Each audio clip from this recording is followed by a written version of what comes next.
a store in every person. Consequence of inability to see difference. The ability to see difference leads to success. Wow. Fight for your difference. So instead of you rejecting why you're different from the other person, you're supposed to embrace it because that is your own blessing. That's what makes you unique. So you can get a copy on Amazon, on okada.com, and on Kindle. Okay. Wow. Another awesome book here I have is Why Am I Unlucky? Okay. So definitely is a problem-solving book. Why am I unlucky? I've heard people saying that why am I so unlucky? Everything doesn't work out for me. This other person is rich or is blessed or that because, he's a better person. He, is better than me and, blah, blah, blah. But here DSA have explained in this book why, if you think you're unlucky, why is that so? And inside this book, you come across the root of bad luck. Who is lucky in life? Preparation makes you to be a lucky, but I will just add a lucky person. Your level of preparation determines your result in life. How to invest in your luck. How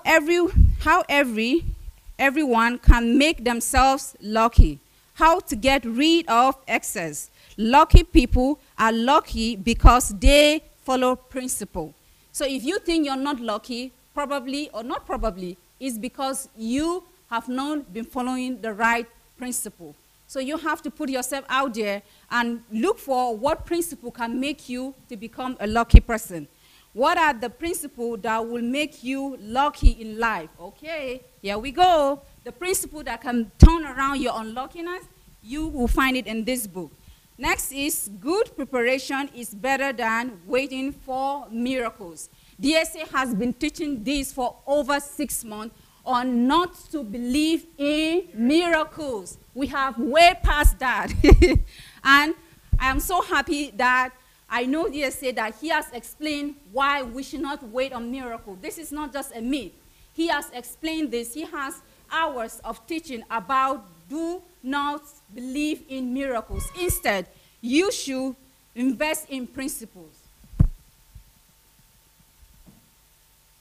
Next is create your own network. Okay, well, I believe that we all understand differently what network is, but I will try to give you a little bit what this book is all about. First, we have your birth condition does not determine your word. Next is you have a word and how to identify it. Okay, so everybody has a word, but in case you don't know what that is, this book will help you find that out.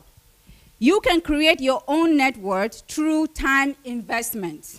Next, you can create your network through daily priorities.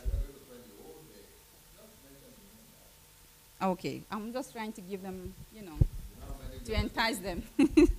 Okay, so once again, create your own network. You can get it on Amazon, on okada.com, and on Kindle.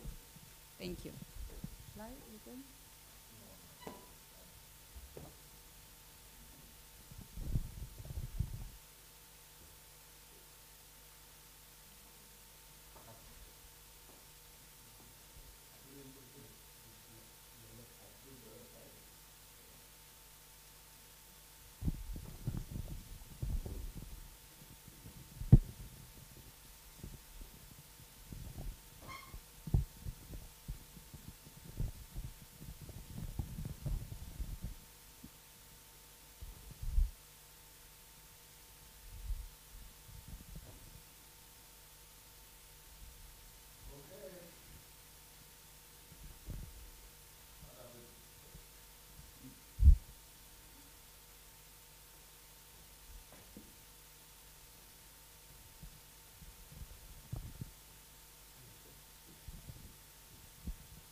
7 principles of national transformation.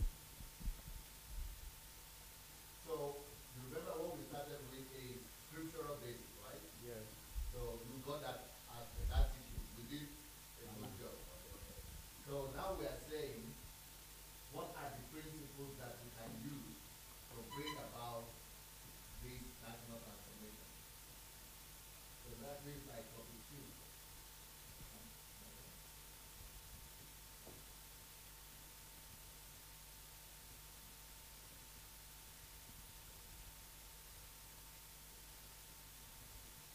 Okay, sorry guys. I don't know if you can hear me or not, but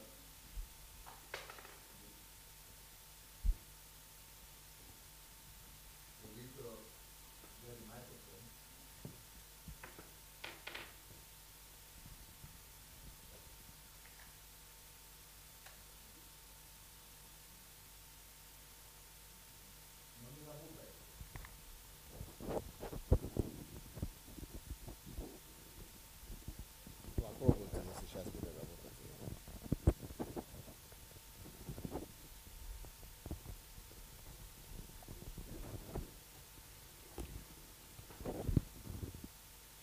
Okay.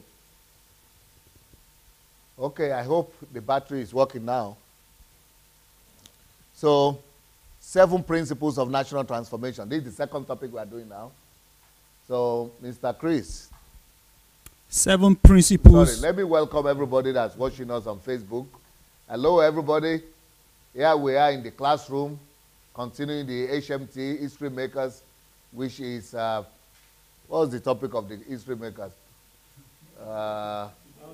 How to be the developed and civilized society. How to build a developed and civilized society. So now the second topic we are treating today is 7 principles of national transformation. Here we go. 7 principles of national transformation. Principle number 1. We need to put off that light and put it back. Yeah. Put it off. Yes.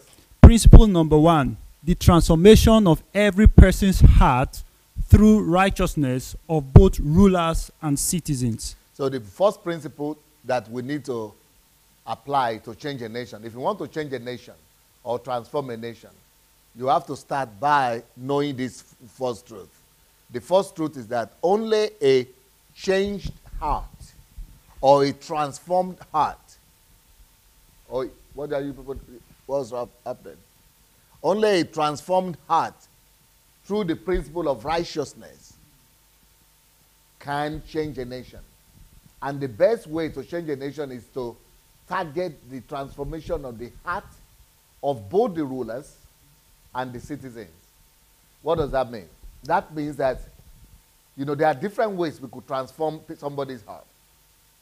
The first way you could transform somebody's heart is through religious experience, through the Holy Spirit. So, through and the fear of God.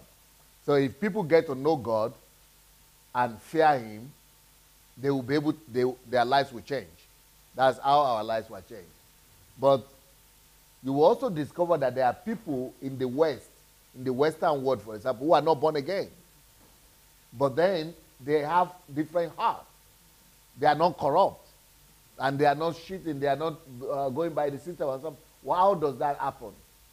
The second way to transform the heart of the society, of people in the society, so that they will be able to, follow the principles that could lead to national transformation, is to legislate righteousness. That is what Europe has been able to do. Even when your heart is transformed through the Holy Spirit, if there is no legislation of righteousness around you, unless you are working on yourself constantly, you will not be able to maintain a righteous lifestyle. Or talk less of bringing righteousness. Hello? Something is, you need to plug that thing very well. Something is going off sometimes, and I don't think, is it there? I think it's around where it is the projector when it was moved. No, right now it's okay, but if it happens again, we have to just, Vezi de la te same. Ne nivetom de la. Ano, сейчас нормально, она просто она отходила. To put something under it. Something was under it. Что-то было под, да? Да.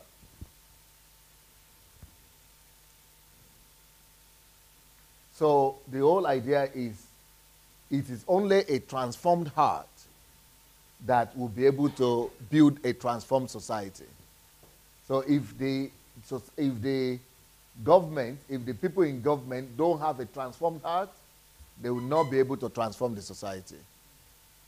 I think something is being violated, right? Or is it okay? No? It's good enough? Okay. So the same way, if the people of the country are not changed, their hearts are not reformed, and the hearts are not changed, they will also not be able to build because it's not only a nation, not only the rulers can build a nation, but the citizens also need to build a nation. So it's not only the ruler's heart that must be changed, but the citizens' heart must be changed as well. So what do we have in Africa? In Africa, we have a situation, in Nigeria especially, when everybody is waiting on the leaders and say, oh, it is our leaders' fault. Oh, our leaders are not doing this. Our leaders are not doing this and that. It is because of our leaders. Our leaders are... So we are expecting the leaders to be the only ones responsible for changing a nation. But really, to change a nation, you must have a changed heart, a transformed heart.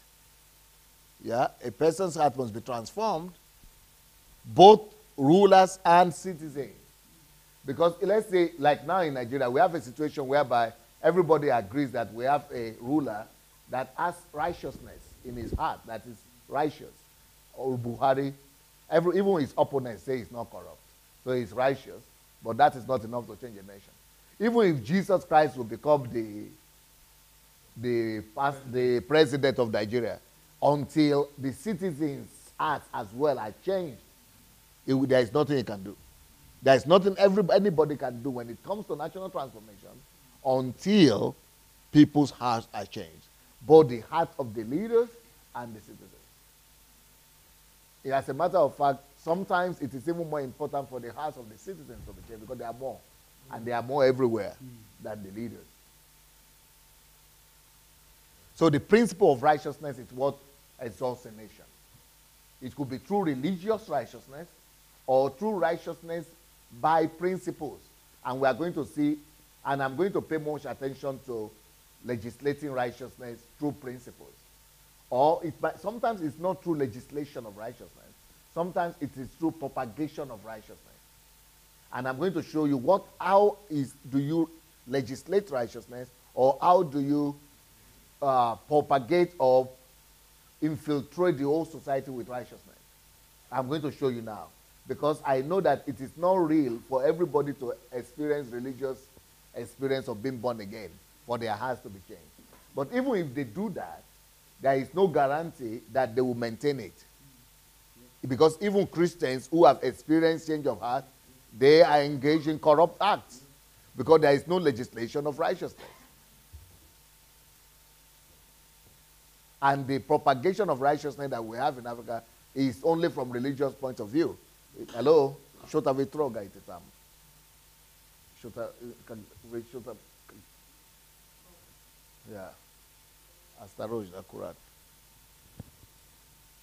So when the values of righteousness are not legislated or are not established family through propagation and through penalties and things like that, then even though were born again or your heart was changed, you will slide back when, no support system. So now I'm going to show you how you could establish the principles of righteousness in the whole society as a whole. Recently, if you heard about it, the former president of France, Sarkozy, or what they call him, Sarkozy, was being summoned and interrogated. Why? Because righteousness is legislated in the society. But in countries where it's not legislated, who are you to challenge the even former president? Okay, here we go. Truth. Truth sees the truth series. Oh. No, okay. This is just a note for everybody. For a more detailed analysis and detailed. Когда ты двигаешься, ты трогаешь что-то там. Проводка.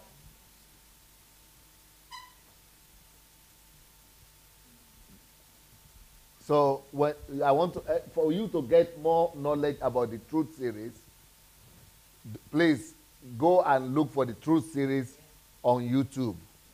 It is on YouTube where you can get much more on this topic. But right now, we will just tell you that there is need for truth for us to change a nation. So we are talking about righteousness, right? So how do you establish the principle of righteousness? First of all, not legislating it. First of all, legislate truth. Or infiltrate the whole society with the, propagate, with the propagation of truth. Let truth be so popular, so known. Let truth permeate the society. So that way, you might not be, that truth changes the heart of people, even though they are not religious. Mm. For example, there was a pastor, a Nigerian pastor that was coming to England, and when he got to the airport,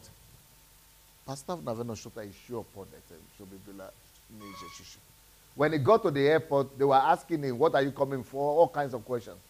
And he was saying, they said, are you sure you're a pastor? Oh, he said, yes, I'm a pastor and this and that. They said, okay, how can you prove it? So he said, no, but I cannot lie now because I'm a pastor. I cannot lie, I'm a pastor. So the woman who was the custom officer just said, you mean you cannot lie because you're a pastor? He said, yes, I cannot lie because I'm a pastor. He said, so it needs for you to be a pastor for you not to lie. So you mean if you are not a pastor, you would have lied easily? He said, no, I'm a Christian. So you mean only Christians don't lie? He has failed the exam. Because in Nigeria, that is a what do you call it? An argument that sells. That is a, what the word I'm looking for? Tangible, not a tangible argument, like a something. Valid argument. In Nigeria, that's a valid argument that I'm a pastor now, I'm a Christian.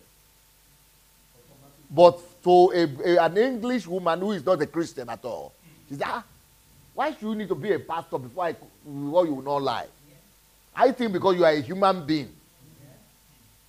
That's just a human being. You should know you shouldn't lie. Why? The reason why that woman, who is not a Christian, who is not anything, she will still not lie, is because of the propagation of truth and legislation of truth and righteousness in society. So these are the ways you can change. So there is no nation that will ever progress, that will ever be developed, that will ever be civilized without truth and righteousness. Without righteousness, without the changed heart. So people's hearts are changed in the Western world through propagation and legislation of righteousness. And they do that by legislating truth, by propagating it in such a way that it doesn't cross people's mind to do all those things. Sometimes they do it, but they know there are consequences. It's not popular. Most people will not. I don't know if you are getting it. Now, like I said, another area, another way your heart could be changed, people's hearts could be changed is through religious experience. But the religious experience sometimes needs to still be fortified by legislation. What does legislation do? You know, it's the law. And if you violate it, there are consequences. There are punishment for it. But in societies where there are no consequences, where you know that you can go scot-free, righteousness will never reign. Even if all of them are religious. So truth has to be legislated or propagated. When I'm talking about propagated, it means that it must rule. It must, the propagation of it, the awareness of it, everybody must know. No, it must be the order of the day. It's well propagated truth and righteousness. There are still other factors how you bring righteousness to reign in the society. So one is truth, but we'll still go to other ones. Justice, honesty, sincerity are the other ones, but we'll still go there. Let's keep on reading. Truth is the major principle for national transformation. Is the basis for national building. So you understand it. How do you get it? How do you make it? Those are the things, that is the instrument to change the heart of man. That is the instrument by which righteousness rules in the heart of man. And both leaders and followers must follow it. If you have read my book, Nigeria and the Leadership Question, I was saying that instead of us looking for Messiah leader that will come and do everything right, we must rather change the focus. Not leadership we should be looking for. Not leader, we should be looking for one person who will be righteous. But we should rather shift our focus to making righteousness the order of the day for everybody. When the whole society is righteous, then it doesn't matter who is the leader. You can just pick anyone because everybody is walking in the light. I don't know if you get it. Yeah. So truth is one of the ways to bring people, to make a society righteous. Truth. To change the hearts of people. Truth. Okay? Sincerity. Next one is sincerity. Sincerity is needed for rebuilding of relationships in a society. Sincerity is change. It makes the heart of men to be trustworthy among each other. So when you are being taught, propagated, either through legislation or propagation, but when sincerity is the order of the day, you can trust people. Which means that you can trust people with your money, you can trust people with business. For example, I know that if you tell me you are going to build this house for a certain amount of money, it will not change the next day, so that by the time it's halfway, it is now double. And then when we sign a contract, I would be able to know that exactly what you say you are going to do, you are going to do it. Okay? Sincerity is openness with each other. Everybody is open with each other. That way, so relationships in the society are healthy.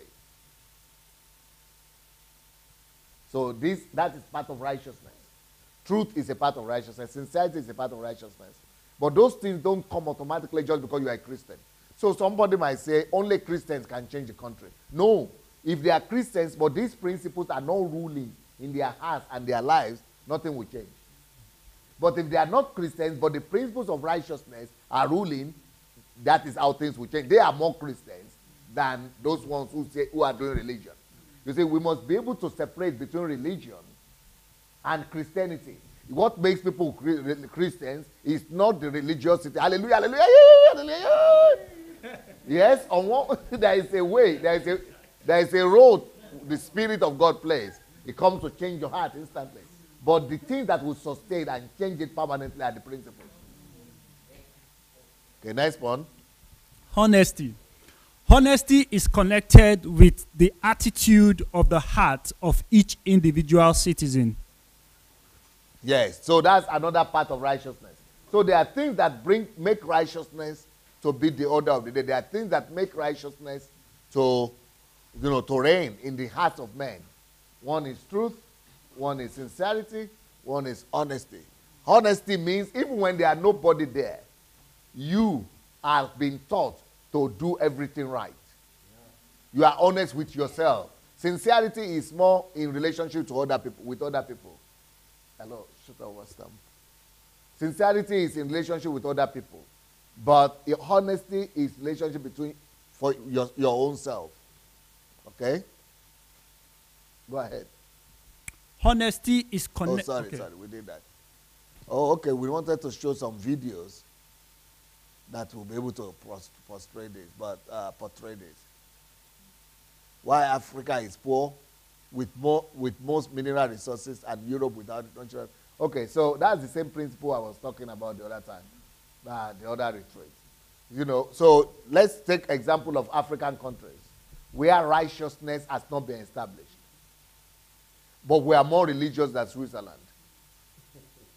So in Switzerland, there are no religious people almost. Ungodly, mostly non-Christian nation. Atheist country, mostly right now. But righteousness, the principle of righteousness, at Leonard, at a take that the guys, shut it up, the guys are not throw guys. Когда кто-то из вас двигается, вот видите, что творится. Она отходит.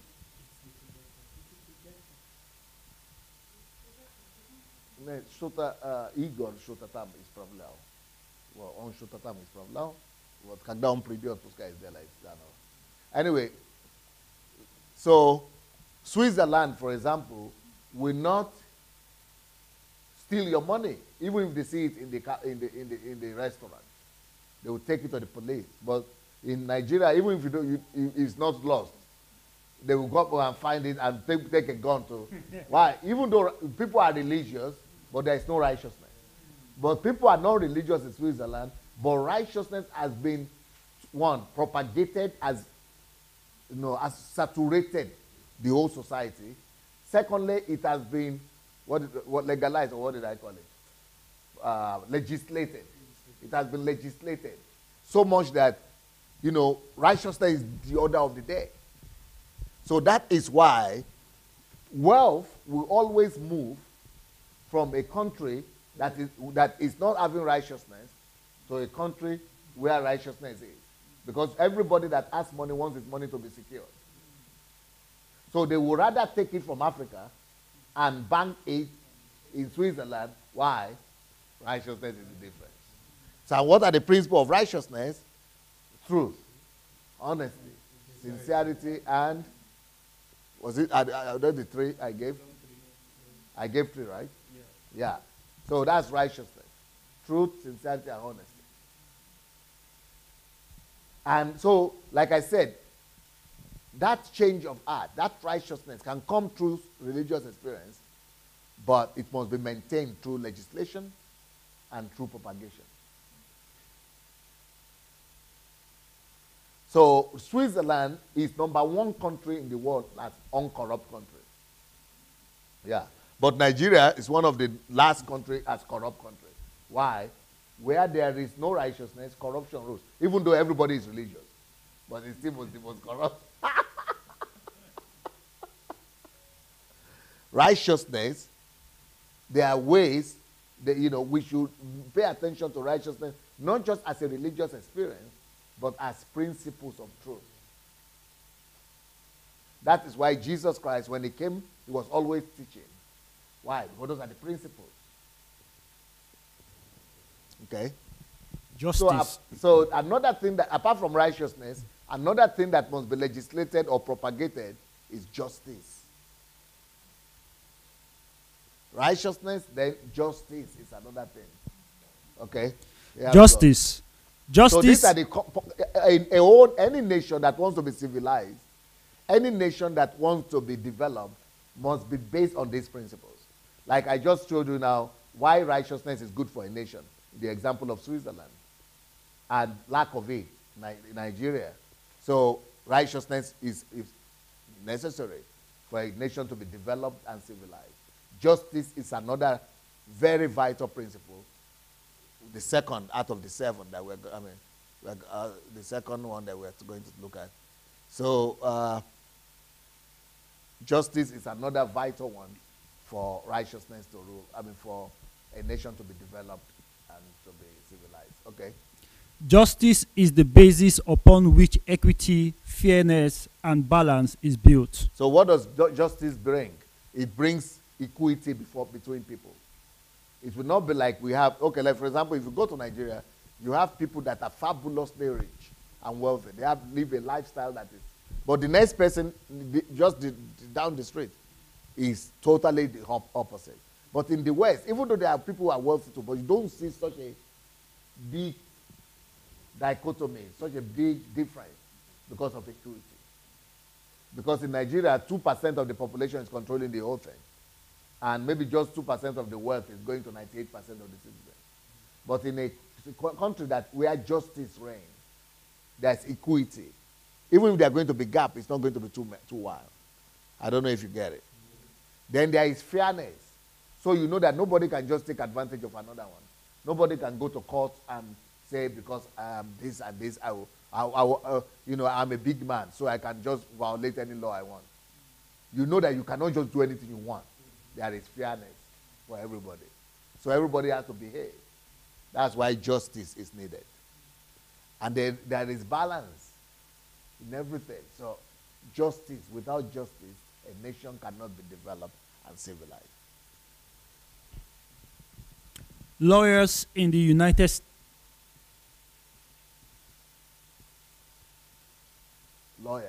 Lawyers in the United States, 2007 to 2017. In 2017, there were approximately 1.34 million lawyers in the United States. Well, the reason why I wanted to see this is for you just to know that 75% of all the lawyers in the world are from the United States. You know why? Because that is the country where there are more litigations and, more than any other country. The reason is because everybody is claiming rights, because everybody is equal. And in everything, there is a law. Every little thing, there is a law. Why? It's an attempt to create a fair and a society where there is equity and fairness. So, because everybody can claim anything, everybody that, rights and things, why? Because law has to work. Because they are not trying to make people to bring justice just by you being a Christian or being, no, they use legislation. So in their own case, legislation is a big part of it. That is only because of legislation there is a fair society there. People might be thinking that you are a monkey in their heart, but they are afraid of talking. Yes, because, you see, it's because they are afraid of the legislation. It's not because they like you, but it's because they like themselves. They don't want to go to jail. Part of it is ego. Okay. But I'll show you what that. So it's because of the law. So we need to have supremacy of the law.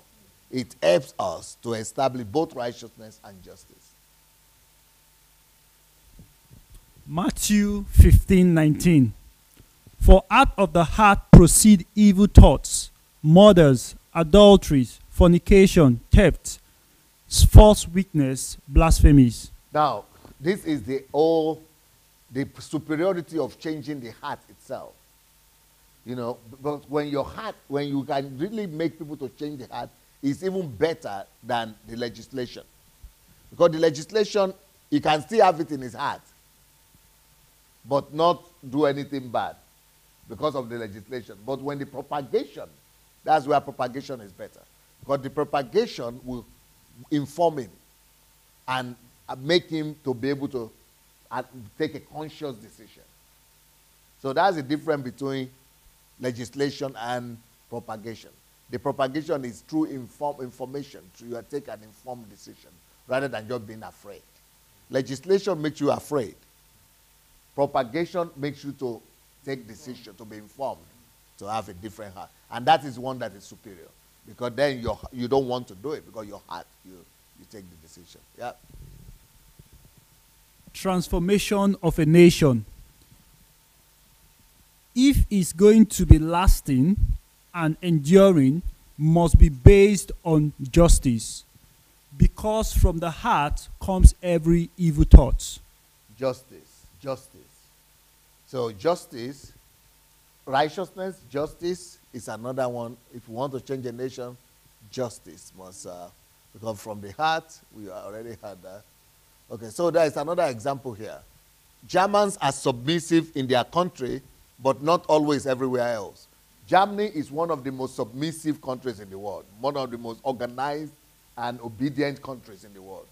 But when you see Germans on holidays, on vacation, they begin to drink and do all kind of things. The same thing with English people. Yeah. When you see them on holidays, even though they are well behaved in the society when they are at home, but when they get to Portugal, or they get to the stadium, bad news. Because the heart is not changed. It is legislation that is making them to behave. And that is why we still need religion in every society. Because religion deals with the heart. Not religion, no, when it's bad, just religion. But true relationship with God changes the heart of men. Okay? Principle number 2, the principle of love. That was still part of righteousness. That's justice and right. So the thing was righteousness, sincerity, honesty, truth, and justice. Yes. And then this is the second principle of national transformation. Principle number 2, the principle of love. The principle of love. Beautiful. Matthew 22:37 to 40. So the first principle is the principle of righteousness, changing the heart. Changing the heart of men, that the heart of men must be changed through righteousness, honesty, sincerity, truth, and justice. And now the second principle that is needed to be the civilized and developed country is the principle of love. Righteousness, love. Okay. Matthew 22:37 to 40. Jesus said to him, "You shall love the Lord your God with all your heart, with all your soul, and with all your mind. This is the first and great commandment. And the second is like it, you shall love your neighbor as yourself. On these 2 commandments hang all the law and the prophets."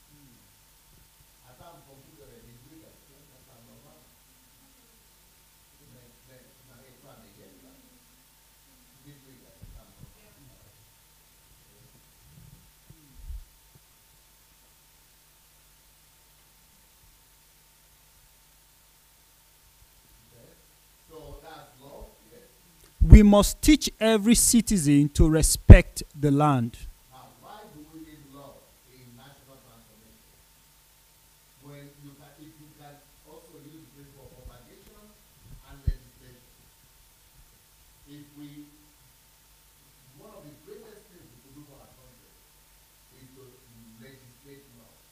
For example, if you throw away your garbage or rubbish to the street, you will go to be punished. That is legislating law. If you park your car and your neighbor cannot park, you're going to be punished for it. That is legislating law. You understand? Anything that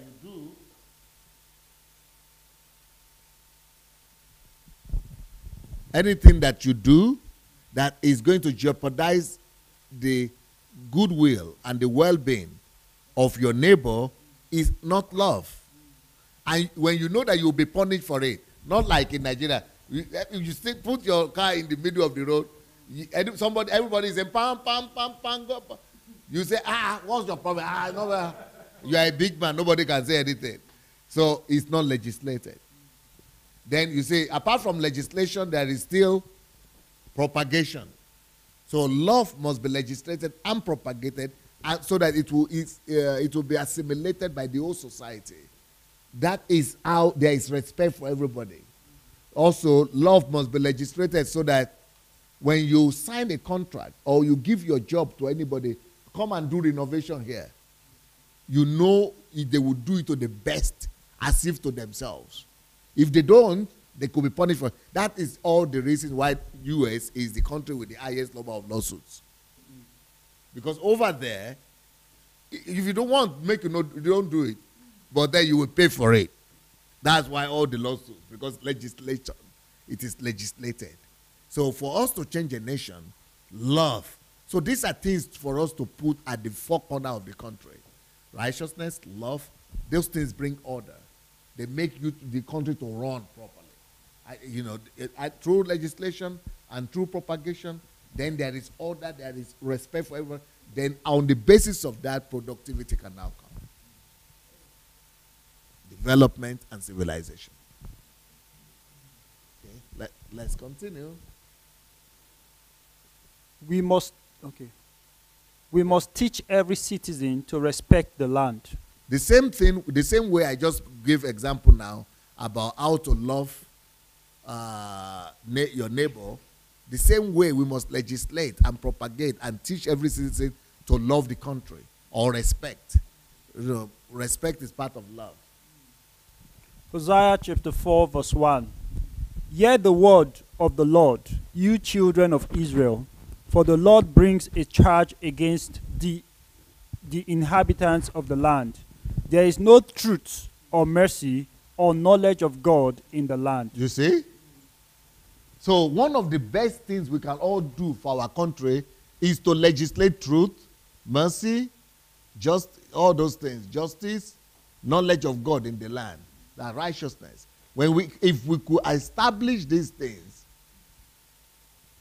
people, either they like it or not, the society will function. But it's easier even through love.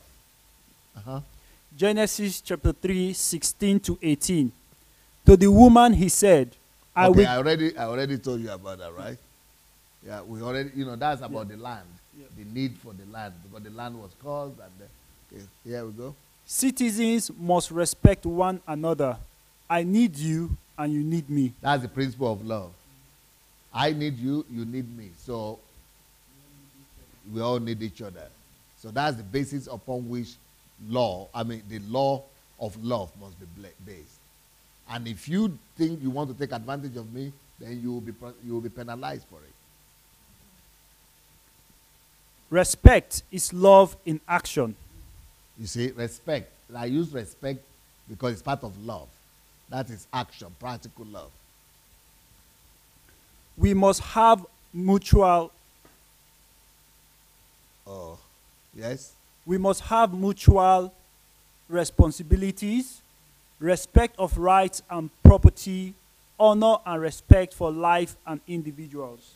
Okay. Тогда пускай Галя, дай, пожалуйста, ему, или пришлешь ему по скайпу, или дай ему твой компьютер. Okay. We must. We must have mutual responsibilities, respect of rights and property, honor and respect for life and individuals. Okay, you have it. You have the slide. You have it. It's on your Facebook. Yeah, okay. If we would keep the commandment to love one another, we must treat each other with kindness and respect. So kindness and respect, those are all manifestations of love. And they can be legislated. Legislated and propagated. Isaiah chapter 24, 1 to 3. Behold, the Lord makes the earth empty and makes it waste, distorts its surface and scatters abroad its inhabitants. So, why is it that a country will come to devastation, emptiness, waste, distortion, and even the inhabitants will scatter when these principles of righteousness, justice, truth, sincerity, honesty, love, when they are not legislated and they are not propagated, these are the calamities that begin to happen to countries. All of us are here now as a result of that thing. There was a time in the 80s that the only people that were scattering abroad like this were Ghanaians. They are the ones who are scattering, running away from their countries. But Nigerians were not. Even if you go to study, your girls come back home. No need for it. But today, hallelujah. The calamities have scattered the life. Everybody is scattered. You see, principles work. And these are the things that are needed to build a civilized and developed country. And when I'm listening to our governments today, as if they are not even aware of what to do. As even our pastors and government, as if they are oblivion of these principles. They don't even know how to do it. They are not even aware that they exist. And these are the foundation of society. Europe, the way Europe is, because their forefathers understood these things and put them. Those ones today might not understand it, but the people who built the society, they had it. And that is the foundation upon which Europe and America is built today. We must go back to foundation. What we want to do now in Africa is just to copy what is happening right now, instead of going back to the same foundation. And first of all, laying our foundation on these principles. Then we can build everything on top of it. Yep. Behold, the Lord makes the earth empty and makes it waste, distorts its surface and scatters abroad its inhabitants. And it shall be, as with the people, so with the priest. As with the servant, so with his master. As with the maid, so with her mistress. As with the buyer, so with the seller. As with the lender, so with the borrower. As with the creditor, so with the debtor. The land shall be entirely emptied and utterly plundered, for the Lord hath spoken his word.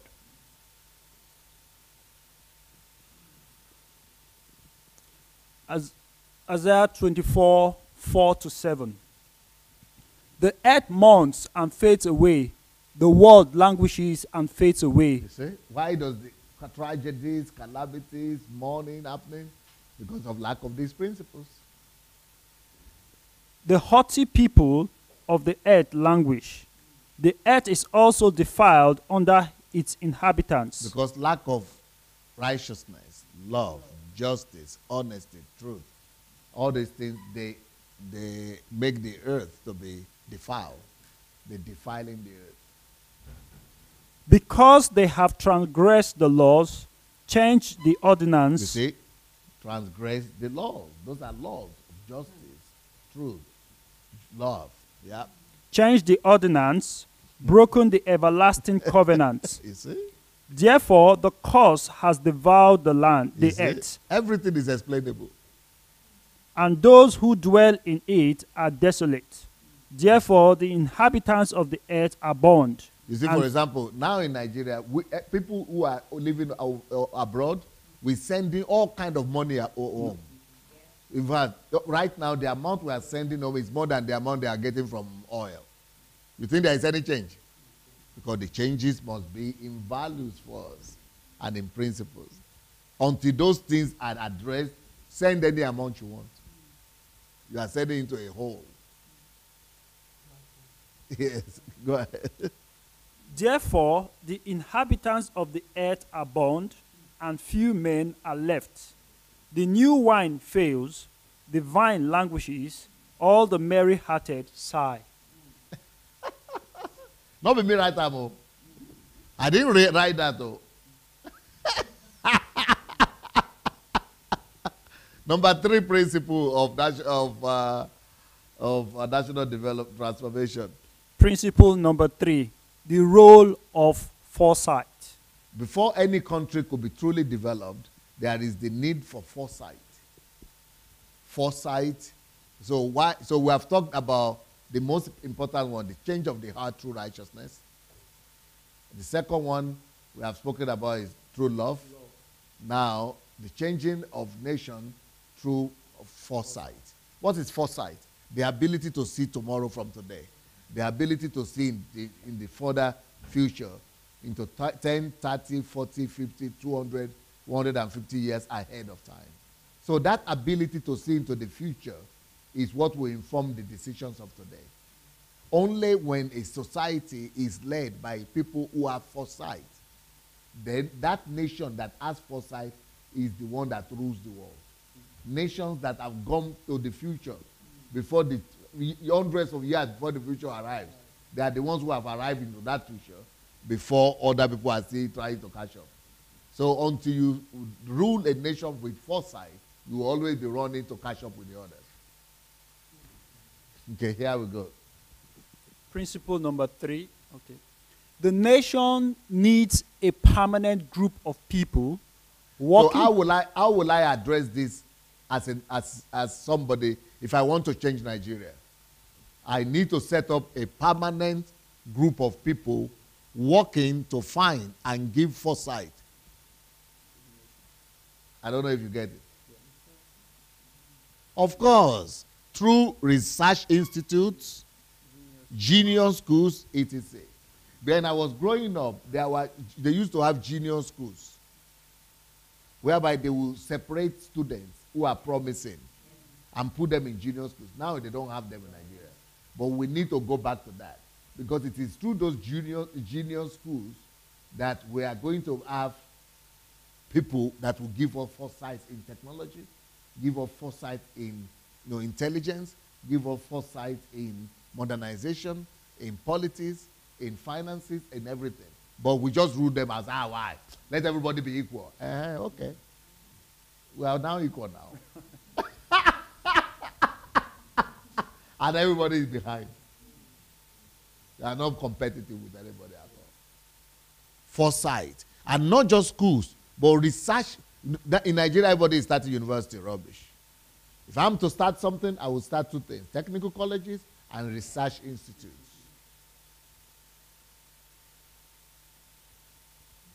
Because only research institutes give you an edge over your contemporary nations. And in Nigeria, I don't know if you have more than 1 or 2 research institutes. We are supposed to have more research institutions more than universities. And we don't even have any at all. So what are we talking about? Countries are only in leadership and are only vanguards of others. Thanks to the foresight. And where will your foresight come from? From your researches into the future. From your laboratories. So, I don't know if Nigerians are hearing me or if Nigeria is hearing me today. Foresight, one of the most important principles to building a developed and civilized society. Okay? Here we go. He that sees the future will control the mind of the nations. You see? Or control the mind of the world. If you see the future you before anyone else in the world, you will be ahead of the whole world. The whole world will follow it after you. If you see the future in regards to a nation, you will control that nation. Because you are doing and going ahead of every other person. Shut up, praise God. Is that the projector? Yeah, but he needs to be able to read. Okay. He that sees the future will control the mind of the nations. The nations. Do you think it's a good idea to be able to control the nations and be ahead and control the minds of nations? Definitely. Yeah, U.S. is doing it. Recently, Putin, the Russian president, announced some new missiles and armaments, weapons. Did you people hear about it? Yes, that the whole world, it has never existed before. Everybody is panicking. That is why they are doing everybody is saying, they are doing all the scandal against Russia now. Everybody is against Russia because they have gone ahead of them, in technology, military. And they made all the military of other countries useless. So they want to quickly rubbish them. Can you imagine? They said they poisoned 2 people in the UK. And of course, how do you know? Pastor Wellington, you don't be small boy. Oh. You are not small. Oh. No, because if you listen to if you ask any normal human being, they will tell you that yes, it happened. Okay, let's even assume it happened. Prove it now. Of course, propaganda. Yeah. For example, okay, let's even say it happened. All right. How many people have the jihadists and the terrorists killed in London? Exactly. 2? The London metro bombing, how many did they kill? They are killing every year tens, hundreds. In London, in Paris, in Belgium, jihadists. So why are they not starting a war? Why are they not doing all the propaganda? Everybody is complaining. In America, they are killing. All the Muslims are doing terrorists. They are cutting people's heads. No complaint. Some 2 people that is not even their citizen. They are all Rogers. They say, oh, okay, everybody is mad. Rubbish. Of course, it's propaganda. It's just politics. But people who just believe television and news, they don't know the difference. They think it's because of poisoning of some people. They don't know that it's big politics. And Russians say, we didn't do it. Okay, prove to us that we did it now. Yeah, because they set it up. So, but you say people want to be able to, it's what they call geopolitical wars. It's geopolitical influence. It's, because people want to control the future. And Africa is not even in the picture at all. I think we don't even exist. Yeah, I think we don't even exist.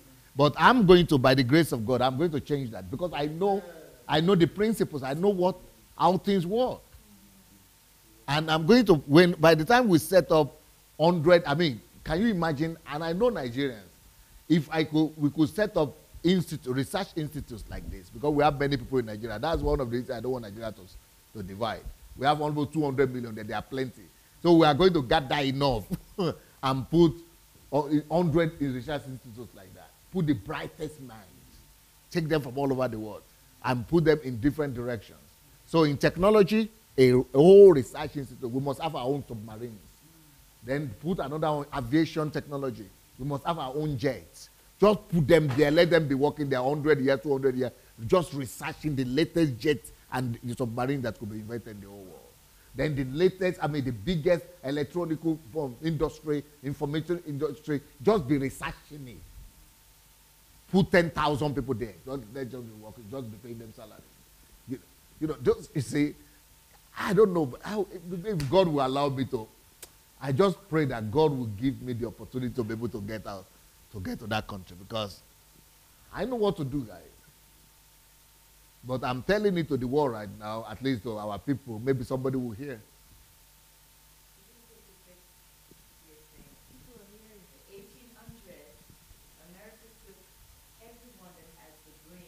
Yes. From China, yes. from Japan, yes. from the Philippines, yes. everyone who was unique.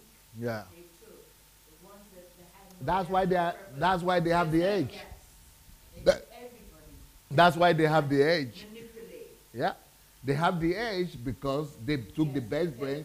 Anybody that can see the future will control the world. And we can make it happen for our people too. For our nation. And Nigeria is the one that to do it for black race. Because we are the biggest black race on earth. And that is why I don't even know if anybody in that country understands all this. So I want to tell them what to do. I know the trick. I know what to do. I know the secrets. I know how to make this country great like that. But would they even listen to us? They're just arguing, talking. That's why I'm praying that God, let me get out of Ukraine, please. Let me get back to that country. But the reason why this particular HMT is important for me is that even if I don't get to go to Africa again, at least I would have been able to release. So even if I die today now, or I never get to Africa, but even if I don't ever get to Africa, at least I know the things that have been keeping in me over the years, that I was the only one who knew it. Now that I'm sharing with the whole world, it will no more be say there's nobody that knows what to do. You know the way we were before in Africa, like if nobody knows what to do, we are just helpless. At least now, there will be information. I don't know if you are getting what I'm saying. There will be at least information somewhere, knowledge somewhere that I had. So that's why this HMT for me is very, very important. Because it's about how to build a civilized and developed nation. Yeah. Because it's a whole continent. We have 1.5 billion people in Africa, or black people. So we need to be able to restore them. That's a lot. And if they don't know these things, we are going to be in that darkness for a long time to come. But like I said, even if it's not going to be me God is going to use, and God is, but at least some other people will be able to now and have the information to use to bring about the transformation. But what I'm still dealing with right now is, first of all, the elementary ones. And the elementary ones is to break the stronghold of religion and religious cabals over the people. These ones are already higher. These ones are already higher degree, like nation building. But right now we are just doing the elementary groundwork first before we get to this. But for you people who are already here, I'm so happy that we're able to address it. Yeah.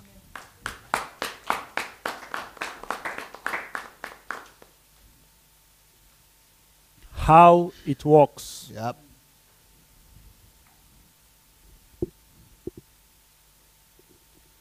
Developing specialties in technology. Specialties. Yeah. Specialists. Developing Like specialists. experts. Uh-huh. Developing specialists in technology. So that's what I had already explained to you. So set up research institutes, experts that will only be working, researching in the area of technology, for example. Through industrial spying. Another strategy that I want to use to give Africa an edge is that we should begin to develop our spy industry. Yeah. We have to develop spying. Yeah, through all the Africans that are all over the world, all these Nigerians.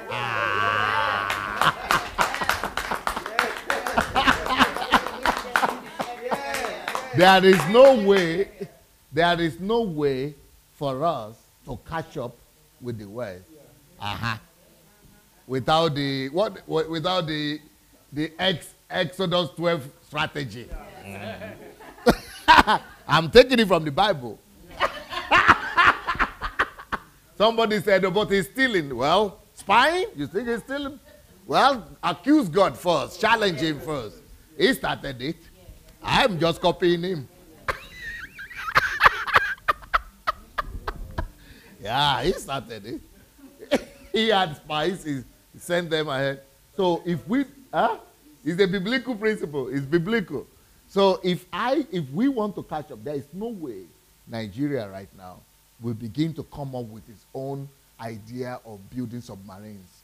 How can we build submarines when we never know what it is? We can only steal their technology. You think America will just come to you and say, Africa, take your own submarine, Jackie. Let's just transfer the technology to you. You think that's how they transfer to Japan? No, they still. You think they transfer to China, that they are competing with China now? No. You know what? Have you heard of the fuse that is happening? The big news, the fight that is happening about North Korea, because they don't want North Korea to develop nuclear technology. Yeah. Why? Because nobody is interested. So the question is, you don't want North Korea to develop? Oh, we don't want because he's a madman there. So who says Trump is not a madman? So who says that U.S. can have nuclear technology and they cannot have? So what is? But in the West, they will say, no, it's okay. We can have because it's we. It's us. We can be okay. We are not mad. So it's okay if we have it, but it's wrong if they have it. That's why they would never give you. So that's why they are surprised that North Korea got it. So they have to be surprised that we got it too. They have to be surprised that we got it too. Let them be surprised. Then later on, they will be fighting. Then what we'll do, we'll sit down and talk. Do you know, they want to talk now. Because the guy now has nuclear power, now they can talk. Iran wanted to develop something. The US gave them 500 billion. You don't want 500 billion? That's the whole GDP of Nigeria. Just say, okay, close the project. How did they get it? You think they went they gave them for free? Everybody is stealing from everybody. Everybody is stealing from everybody. Spy. So technology, industrial spying has to be developed. We have to develop our own industry. Right now we are just doing some, I don't even know what we are doing in that Africa. Nobody is thinking strategically. Nobody is, going with foresight. Nobody is, People are just getting salary. What they said the senators are getting some ridiculous, they are just buying cars, some job. Why not build your own Mercedes? Why buying cars? Is that what you want to do? To buy some cars and begin to build something? Why don't you build your own? And there is no way for us to do it unless we develop industrial spying. And, develop spies. I'm sorry if you people are too holy and righteous for that, but God is not too righteous for that, so I'm in his club. I'm his son. Yeah, please go ahead and read. Through industrial spying and spies. That's how we can get foresight, guys. Because you've got to catch up with people before you can overtake them. If you are 100 yards behind, You can't. 1,000 where you are not even catching up, talk less of overtaking. Yes, sir. Yes.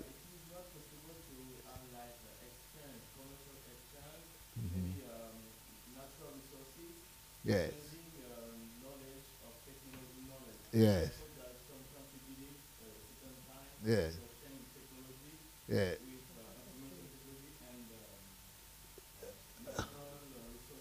You see, when you want to exchange like that, they will give you for the 200 years ago. The technology for 200 years ago. So the one that is obsolete. Nobody wants you to be better than them. Like now, China is being able to grow very fast, and now China is the headache, is the problem. Why? Because they are growing. Why should that be a problem? Because nobody wants to be overtaken. Now, America, through Trump, they are putting embargo on China. Why? Because they don't want them to develop their industry. Why? Because everybody wants to be number one. It's just like you now. You have a family? You have your child? Coming. Okay, you have your wife. Okay, good. What about, do you have a neighbor? A neighbor who is not your relative, not your family? Nothing. Okay, why don't you go and give your wife to your neighbor? That might be a good service. It could help you to give her a child.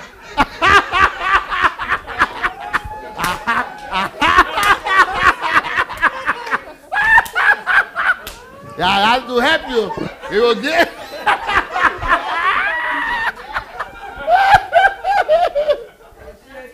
Yeah. Okay. Next example. Whenever you need to, do you help your wife somehow? What do you do? Do you drive her sometime, or you cook for her? What do you help her do? Cook. Okay. Why don't you go and cook for the wife of your neighbor next time? Breakfast, yeah, or lunch. She also needs help. See?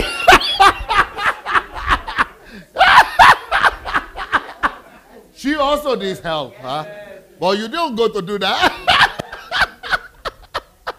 Why? Those are examples for you of human nature. That's just it. Everybody wants their own to be better. When you get your son or your child or your baby, one day you are going to send him to school, good school, private school, maybe, good school. Why is it that you don't leave your child at home and go and pay for the school fees of your neighbor. To send your neighbor to a private school, and you send your own to public school. Nobody wants to do that. You people with your headache. Why didn't you go and charge the thing before now? You should be troubling me like this. This is green. This is okay. Don't be troubling me like this. This is green too.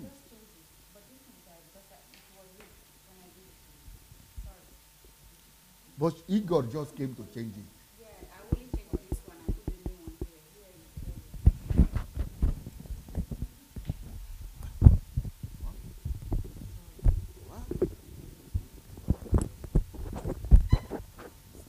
I thought I was trying to answer the question of the French guy.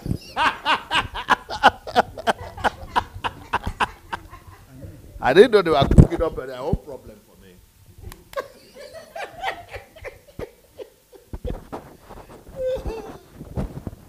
Okay, here we go. Okay.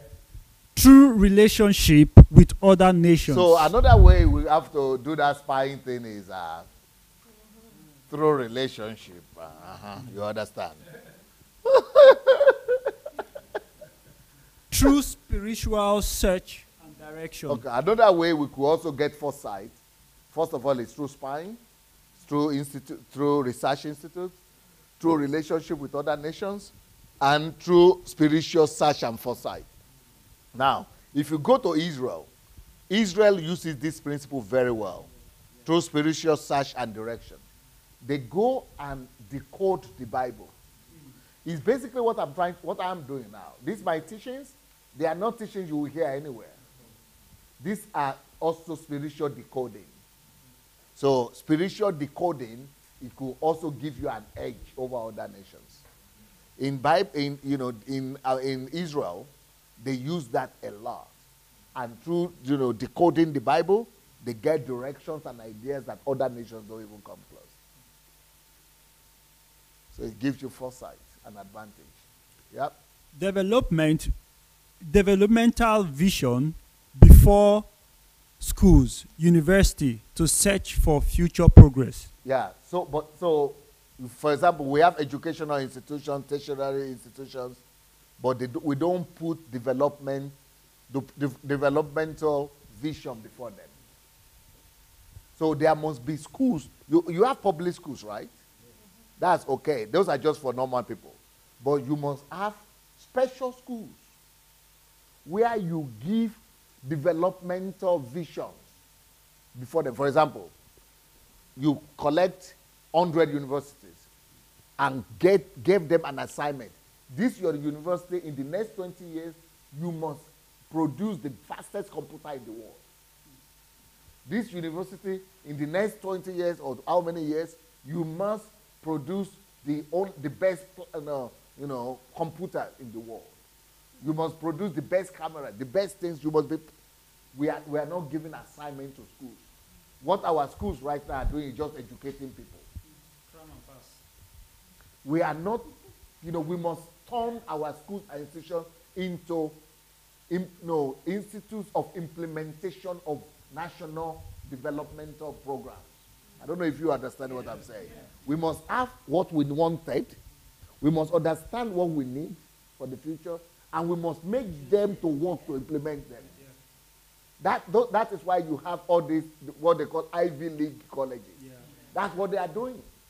Yale, Harvard, all those, Princeton. That's what they do. They project the future policies of the world and direction.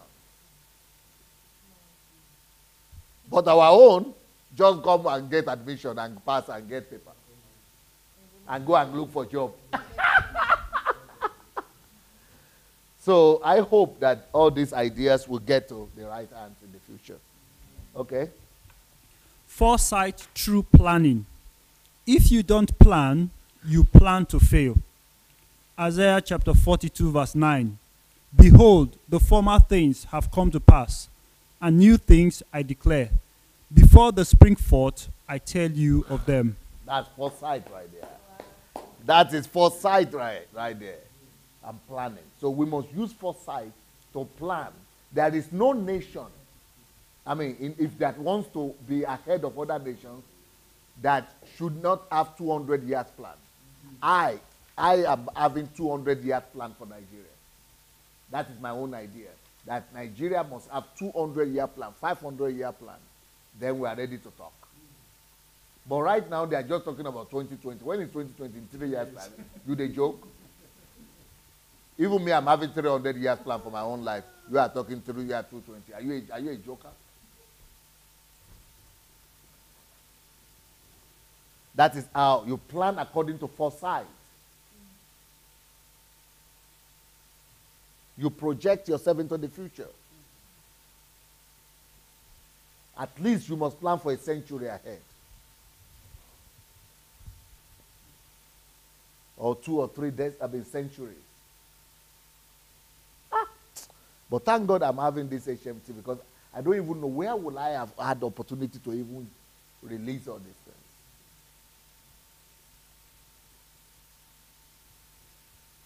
things. Okay? Through discernment, time, and season. Through discernment of time and season. That is another way to be able to build through foresight, by foresight. We need to be able to analyze times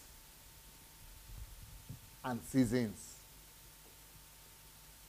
and changing of times and seasons.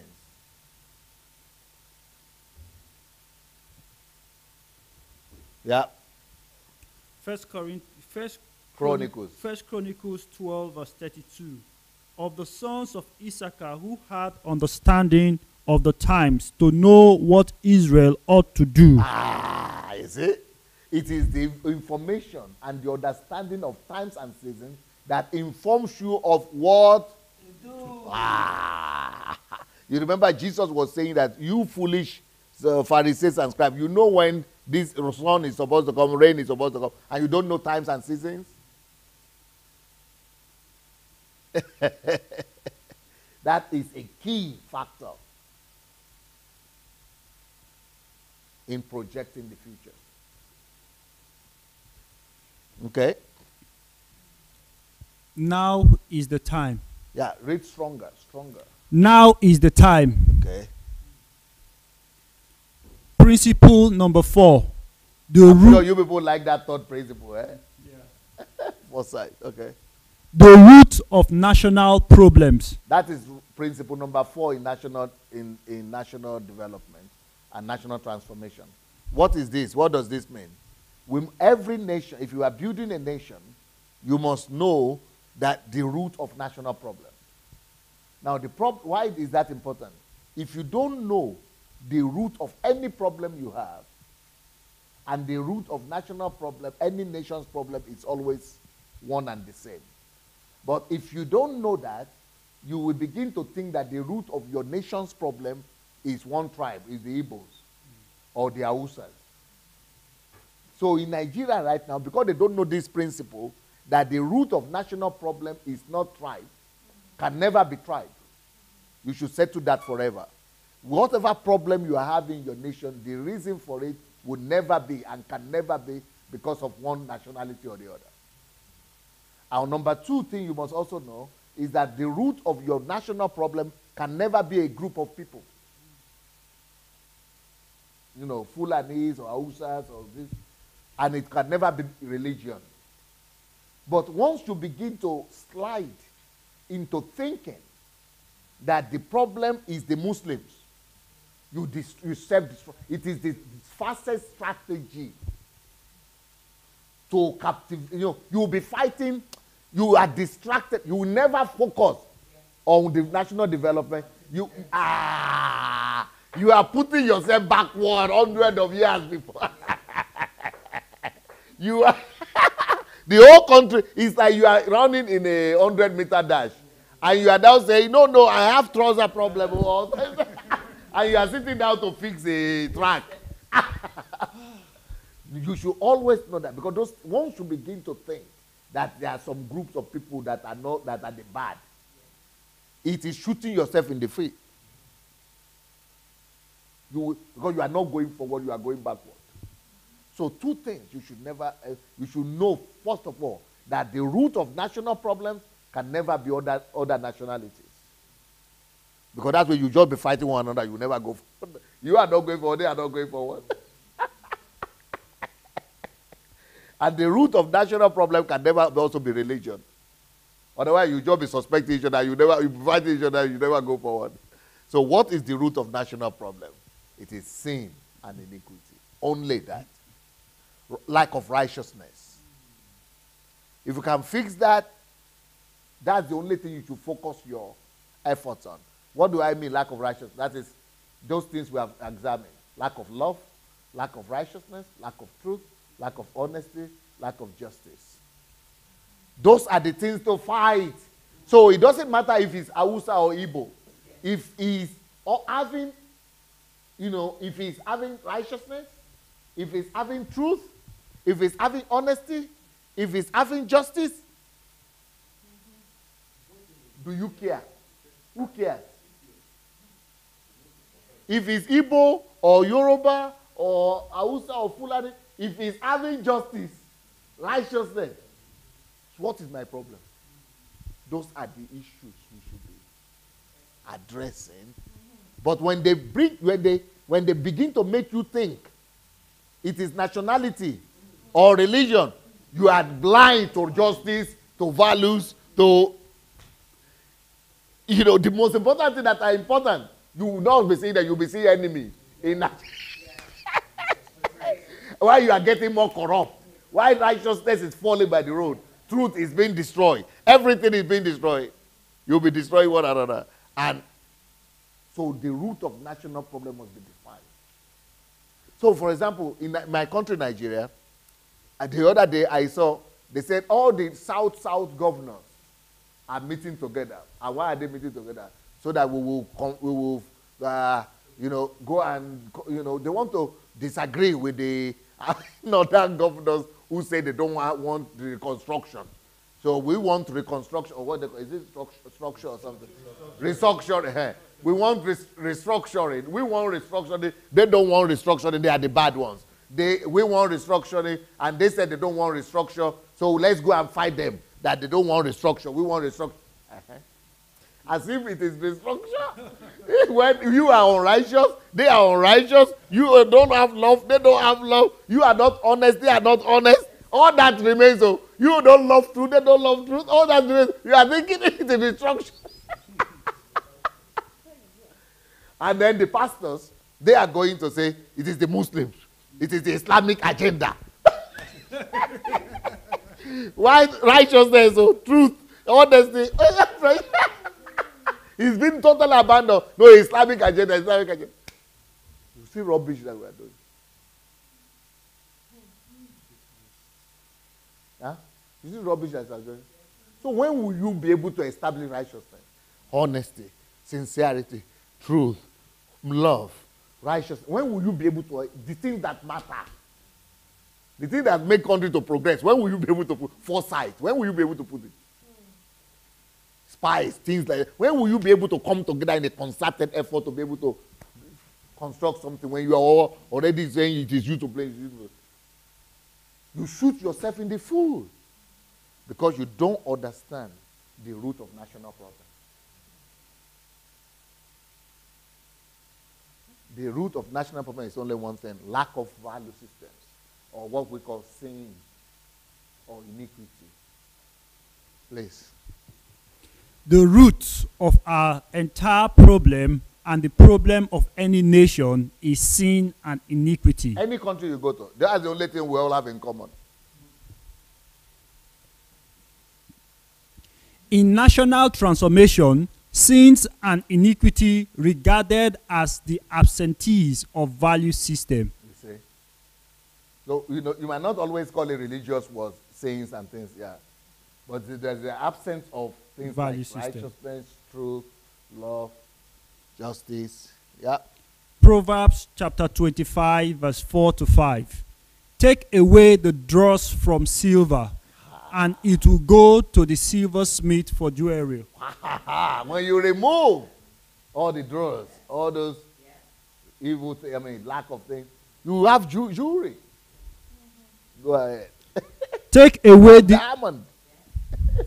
take away the wicked from before the king, and his throne will be established in righteousness. It is wickedness that's the problem, not people. And the righteousness will be established. The problem is not in the flesh and blood, which means problems are never with tribes, ethnic groups, or nationalities. Wonderful.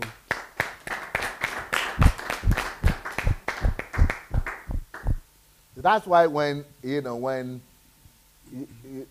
greatest countries right now are the countries that are able to bring it everybody. It doesn't matter, even national. But that's not the problem. Yeah, Canada. Okay. The only problem is value system. You see?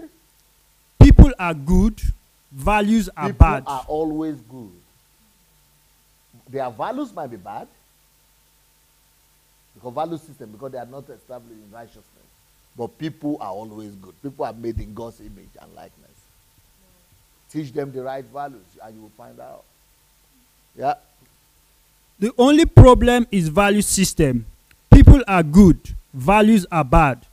People might be good, but their choices might be wrong or evil. Genesis chapter 3, verse 17 to 18. Yeah, that's the situation I said that, sin. Yeah. Okay. The problem of a nation is not in religion, but in their practices and the absence of value. So we don't blame nationalities and you don't blame religion of other people. Let that religion have value system. Let them embrace values. Okay? People can be religious but not live right. That is the problem. They don't have values. They don't have justice. They don't have truth. They don't have honesty. They don't have sincerity, righteousness. For problem to be less in a nation, righteousness must rule. When value systems rule in a society, problems are reduced to the minimal. Why? Because righteousness is the confirmation of the uprootment of what do we call it in the beginning? Tongues. Tongues and teasers. Yeah. That is the affirmation that tongues and teasers have been dealt with. Yeah. You see? Proverbs chapter 14, verse 34. Righteousness exalts a nation, but sin is a reproach to any people. See, that's the only problem. The root of national problem is always not culture, not tradition, not tribe, not nationality, not religion, but principle number 5. Principle number 5, unity. Unity, a major principle in national transformation. And you will see how Satan is attacking Nigeria with this point here. Unity. Because when you are not united, you don't have a concerted effort. You are not bound together to pursue a vision. Everybody is running to their own direction. And you cannot get anywhere. Unity is another key to national growth and development. Any kingdom that is divided in itself shall not stand. Unity. So unity Unity is the key factor to bring progress to a nation. Freedom. For unity to reign, freedom must be guaranteed for all participants, for all unions. So on what basis do we bring unity? That's what I'm trying to say here. How can you make unity to reign in a society? So there are principles on which unity is based. There are people will never be able to unite when they see that you don't give them freedom. So unity can only be based on the basis of freedom. Number 2, unity can only be based on the basis of law and order. Number 3, unity can only be possible on the basis of justice. justice. For unity to reign, there must be justice. And number 5, for unity to reign, there must be a strong leadership. So those are the basis. Principles are not, they don't just, unity doesn't just come by itself. Unity comes based on leadership, justice, law and order, and freedom. These are the factors that make unity possible. Are you getting it? Yeah. Okay. Number 6 point. Principle number 6, structure of government. Leadership model is essential for the future of any nation. Yes, so government is important because those are the leaders, the leadership. So the leadership example is important to be able to lead any nation into growth and civilization. Matthew 20:25-28. When it comes to leadership, this is the most important principle. Leaders must know that they are servants and they are not lords. But Jesus called them to himself and said, "You know that the rulers of the Gentiles lord it over them, and those who are great exercise authority over them. Yet it shall not be so among you. But whosoever desires to become great among you, let him be your servant. And whoever desires to be first among you, let him be your slave. Just as the Son of Man did not come to be served, but to serve, and to give his life a ransom for many." As long as our senators are receiving $1 million something, and other people are living on $1 or $2, that is not servant leadership.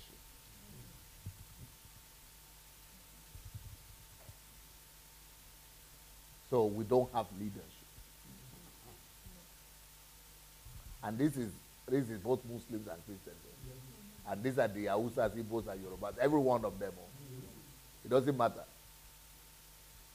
But when there is no such leadership that is exemplary like this, there are no models, so there is no way you can bring a nation to development and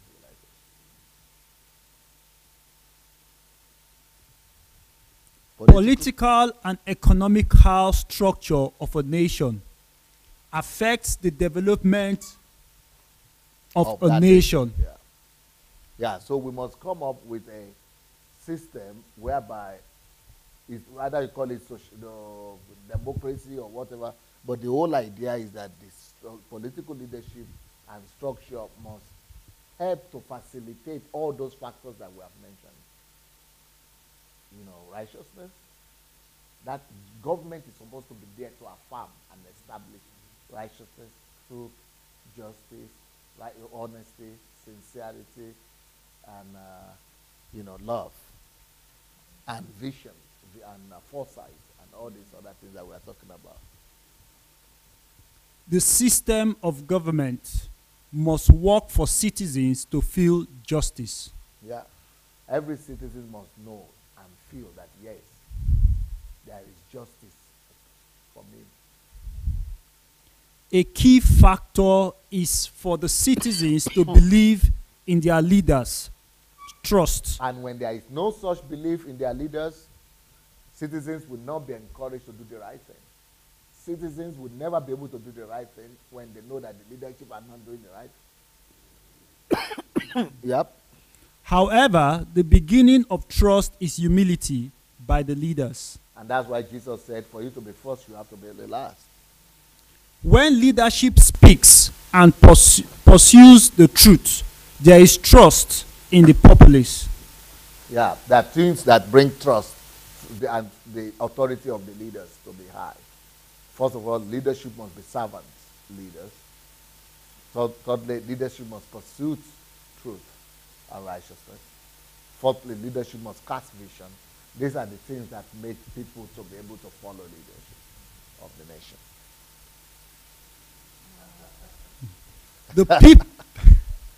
The people must see a transparent and dedication of their leadership To pursue to pursue justice and righteousness in the nation. This guy here is the biggest psychopath in the world. Narcissistic psychopath. Psychopathic narcissist. The seventh principle. Principle number 7, God's providence or the God factor. So there is also a God factor in national development, which which is to be our edge over all the modern countries now. Because the countries of Europe, they use that God factor to build the country. But their children now are living in it. And that is how we can overtake them. Yeah. Because we can still use this factor. Because there is always God in the affairs of men. Okay? The ability to invoke the power of God in the running of a nation. First of all, through the word of God. Because there is so much wisdom and secrets in the word of God. Okay? Zechariah chapter 4 verse 6 to 7. So he answered and said to me, this is the word of the Lord to Zerubbabel, not by might nor by power, but by my spirit, says the Lord of hosts. Who are you, O great mountain? Before Zerubbabel you shall become a plain. And he shall bring forth the capstone with shouts of grace, grace to it. You see, grace is needed. God gives grace. And if we humble ourselves before God and we apply his principles and word, we can get that grace. But God's power, God's factor only works after human factor has been exhausted. If you have not done your best from your own part, God is numb. God is indifferent. You must have used all other principles, and that's why it's the last one. Before you can, you cannot not do your own part and then be saying God should come and do. That's irresponsibility. Only after you have done all your own part, finished, then God will still come and help you. God's providence and intervention, it's not possible if men do not do their best. By the blessing of the righteous, the nation is blessed.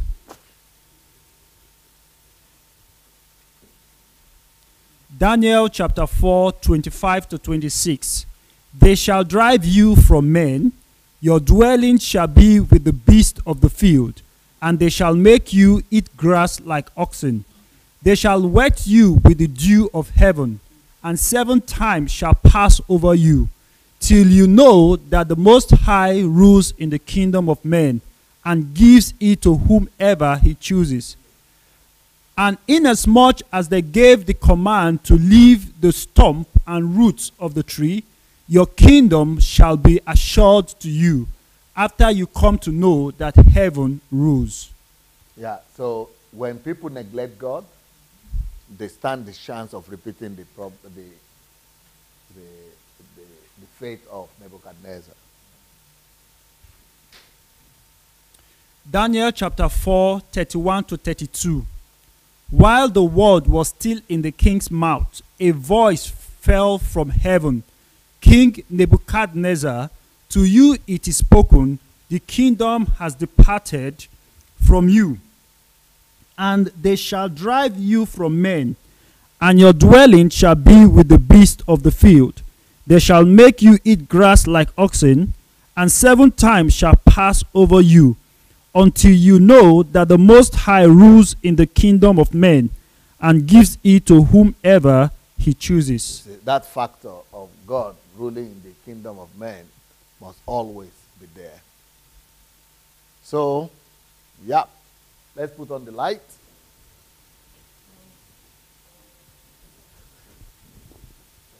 So, that is the lecture for today.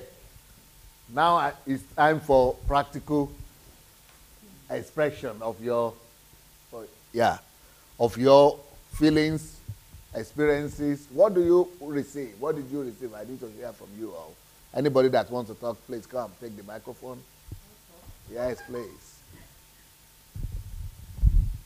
Can you put on the light for her and position it in a way so that it will, yeah, come to her face?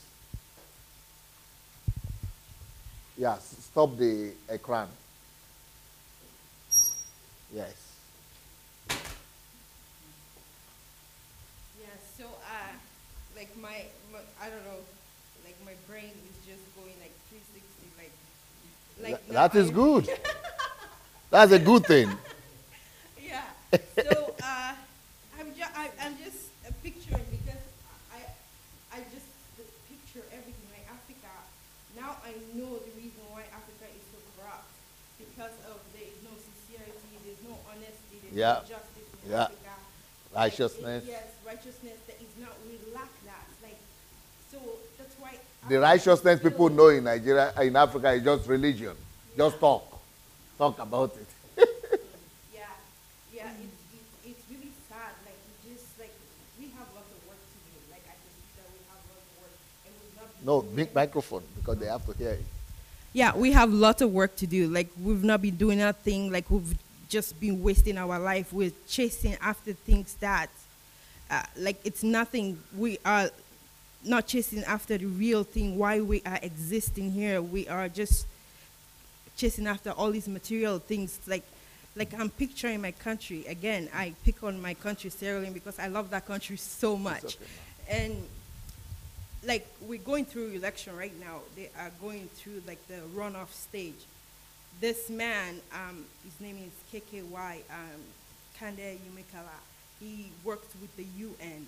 Like he wanted to become a president.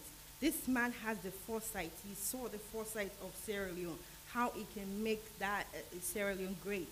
And because of corruption in that country, during the election, they tried to vote him out. Like because the diaspora people were rooting for him because he saw the foresight of Sierra Leone. And because the citizen, the people in Sierra Leone didn't see what he was seeing. But us, the diaspora people, saw what he was seeing for the country. And because of corruption. What because of the- position is he in now? they vote him out, so he can't. He's not even running. He's not. Well, he was running. He's so not there in were the three- final run. No, Yeah. he's not. So the What two they call it? corrupt, Run out or what they call it? No, no. What they call it? Run off. Run off. Right. runoff. He's not So in the run The out. two corrupt Guys. are the one on the runoff. And the guy that really see the foresight for Didn't the make country, it. He didn't make it because the people, the Sierra Leonean, they try to get rid of it. Oh, what are you doing? You were in UN. What did you do for the country? And now, what are you bringing? Like, they're not seeing the picture, what he was seeing, but the diaspora people saw the picture that he was seeing for the country. So they got him out. So now, I was like, God, like, what is the feature of Sierra Leone now? Because these two corrupt people, they are only there for their own selfish reason. They're not there So to what did help you get from this teaching today? So, I'm always going to be returning you to the teaching. so we need to go and put like the sincerity, like the justice and the righteousness. We need to. I think you the need to in- begin to talk about it so that people will know that's exactly what is needed. Yeah. So that's what we need to bring back to Africa. We need to put it into our people, like embedded into them, because in order for Africa to be better or advance, that's what we need to do in our society. Beautiful. Thank you. Next one. 7 Principles of National Transformation. That's a book. I must write that book too. Yeah.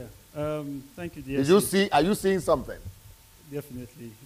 Every time I hear you speak, just for me, you demystify the Bible. Because we've seen the Bible as a religious book for so long. And we read it with a religious mindset and religious worldview. You know, like the scripture that says that if the foundation be destroyed, what shall the righteous do? We always take it with a religious connotation or concept. But with what you have taught today, the foundation is exactly what you have spoken about, the 7 principles. So even if, like, I can see that Our problem in Nigeria is not even the political party. People say go and get your PVC, go and join a particular party. It's a complete waste. It's a value system. It's a complete waste. Because even, okay, like you said when you started that, Buhari, even though he's a Muslim, at least he has some righteous integrity in him. But the Bible says, what will the righteous do? Even if when that foundation has been destroyed. So the problem we have, like going back to the last HMT, you talked about law and order, is still part of the whole thing. This 7 principle is completely non-existent in Nigeria. So it doesn't matter who you vote in, whether you bring in from PDP, you bring in for APC, you bring in for DDS or whatever. There is no hope until these values are in place. Because even if you put a man who is not, in quote, very righteous, but if these principles are in place, right, where we have in a society that nobody is above the law, nobody is above this principle, even the president himself will be subject to these principles. Will force himself to come under these principles. So these are, I'm beginning to see, like at least you see now that it is not a mystery to change a nation. It's not a mystery. When you know the keys, and when you understand these things, you begin to say, so what? Hey, because like right now, it looks as if Nigeria is like there's no key, it's hopeless, as if nothing can be done. It's just because people don't know. When you know the keys, I'm sure you are beginning. Even you yourself can handle the country. Everybody can handle the country. I was sitting down there and I was asking myself, I said, this thing is too simple now. It's too simple. It's simple. Yeah. Why is it that our leaders are not seeing these simple things? Yeah. But like you said, I think their eyes have been blinded because of their greed for wealth. But if they have not been taught, it's also lack of knowledge. Lack of knowledge is also the issue. Yeah. So, yes, I think that's just it. I think we should begin to focus. And the only way that we can come in and play our part, even though we are not in politics, is we need to begin to, as in, talk to our closest neighbors. Start to instill the values. Propagate the values. If you have the gift of public speaking, begin to go to schools, begin to go to local government, even in churches, in your little group, just start something. As DSA said, it will begin to propagate. Once the truth gets into the heart of every person, then it gets to a stage where by the time you start bringing this value, say, okay, you know what, let's begin to stand for righteousness. Let's begin to stand for honesty. Because the truth is there, it's easy for them to receive. But right now, everybody is dog eat dog. Nobody cares for you. I want to make my money. I want to buy Jeep. That is the wrong value system. Yeah. So the value system is actually the bone and the problem that we have in the country.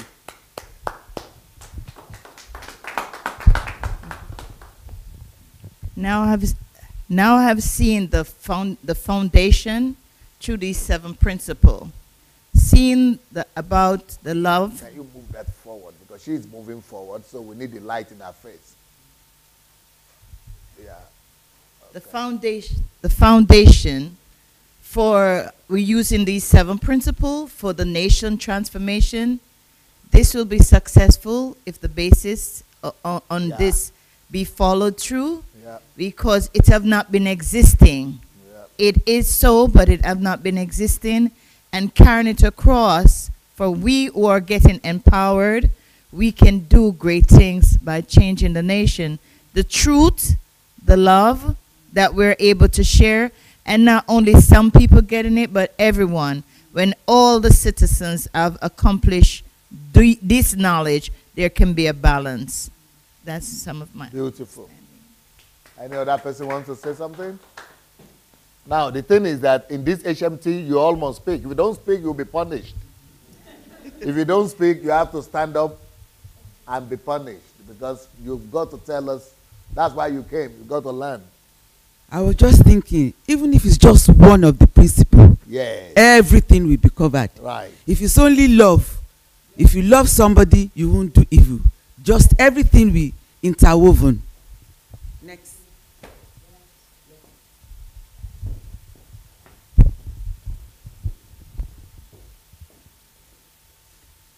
Finally, the truth. Now we know what is the principle, what is the truth, what is the love, so we can go ahead. And we must know the principle of God, and we can conquer the world. Yes. And we can return in the origin. Yep. God, he sent his son to conquer the kingdom.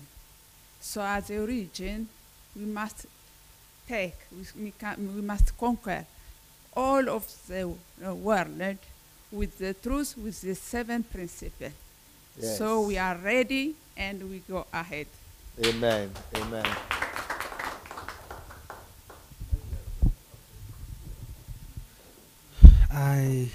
I just while DSA was talking, I just listed out all the principles, and the last one is the God factor. And I realized that the one that takes away responsibility from us is the one we carry on our head in Africa. The one that will make us not move an inch. That's the one that we have exalted so high, the God factor. Righteousness, justice, foresight, research. We have abandoned and thrown everything away. It's just, it's an eye opener to me, and I'm really amazed. Leave the God factor aside. Do your own first. Do the number 1 to 6. Do the number 1 to 6. When you do the number 1 to 6, God will show up. Because anywhere there's righteousness and justice, God will show up. You don't have to call him. You don't have to shout. You don't have to cry for him. Just put the right things in place. Number 1 to 6, and number 7 will show up. He will always come anytime he sees people that are diligent, anytime he sees people that are in unity, anytime he sees people that have foresight. See Iran the other day, I saw in news, Iran stole about 20 terabytes of data from American universities. They stole lots of data. Why? Because they need to advance. They need to catch up. That is the spy thing now. That's the spy. And when they said spy, I said spy. And I remembered that Moses sent spy to go and spy the land. So what are we doing? We have people in diaspora everywhere. There's knowledge. God have mercy. The Bible says it in Amos chapter 3 verse 3. Can two agree together except they both agree? I want to believe here that we are men in Nigeria, in Africa as a whole. And when we look at each country, we have different kinds of ethnic groups, languages. If we are to impose some certain things, it won't go well. I think the teachings tonight is helpful to those countries. I mean, to each country in Africa, in that these are the only thing that can make us agree. Now, when we take it one by one, when we take the truth, I don't see any Muslim or Hindu who will be against it. When we take sincerity, it has got no religion. It has got no religion in it. So when we take honesty, when we take justice, look at it. All these things that cause no religion. There is no religion in it. So let me just stop there for now.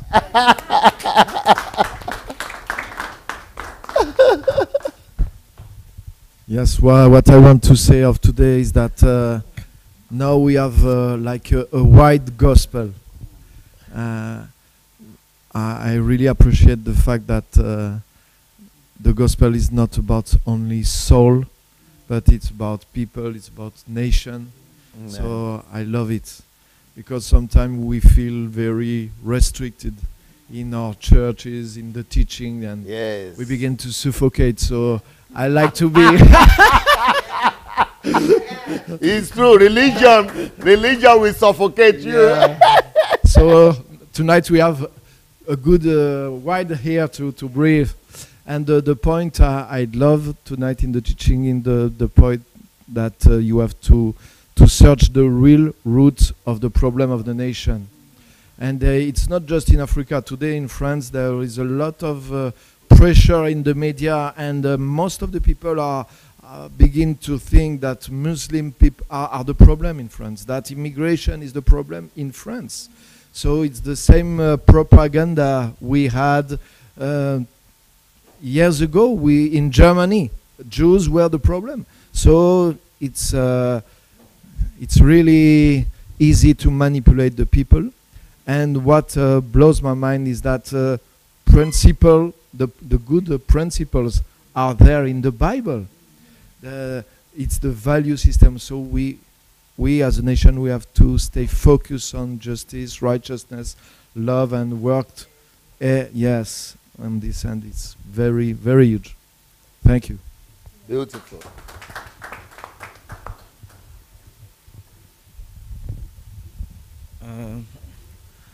What I want just to say is just that this night I have just realized like the responsibility of the church also, because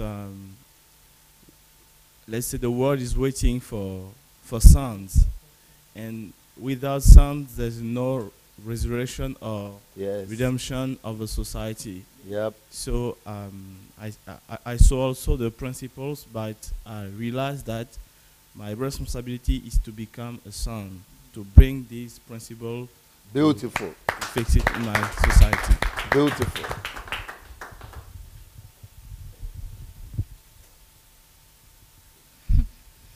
Hello, everyone. So what I've understood, just as many of you guys, actually, is the fact of being a son. But when Pastor Adelaja was speaking, sorry, DSA was speaking. Yes, it's true. Sunday Adelaja. The topic that mostly spoke to me was the fact that the earth was groaning, actually. And lately I've been feeling like all the groaning of the earth, if I could say it like that, people that are weeping, people that are crying, etc., all the how do you say, the burdens of everyone. And I'm here and I'm saying, well, I'm just a young person, I'm just a young girl. But at the same time, I'm saying that I'm responsible for this earth. Amen. I can't just sit. And through the same principles, actually, with my pastor, we're working. It's a church where we have cell groups. Actually, it's a group where there is youth, etc. And I'm kind of a leader in one cell group. And what I'm living with tonight is mostly implementing these principles in my cell group, because I think that if I start with them, well, they as well will, as we use propaganda, will propaganda it to everyone, because that's really mostly what spoke to me is the word propaganda, is the fact of giving the information, but not only giving it away, but it's like an excess, giving it with like an overflow of information. So that's all. Beautiful, beautiful. Beautiful. You people are so smart. Not yet, she's not ready. Okay. Anyway, most people have spoken. All right. That's all for today. Huh? You want to add? Oh, yeah. Questions? Oh, yes. Let's hear questions.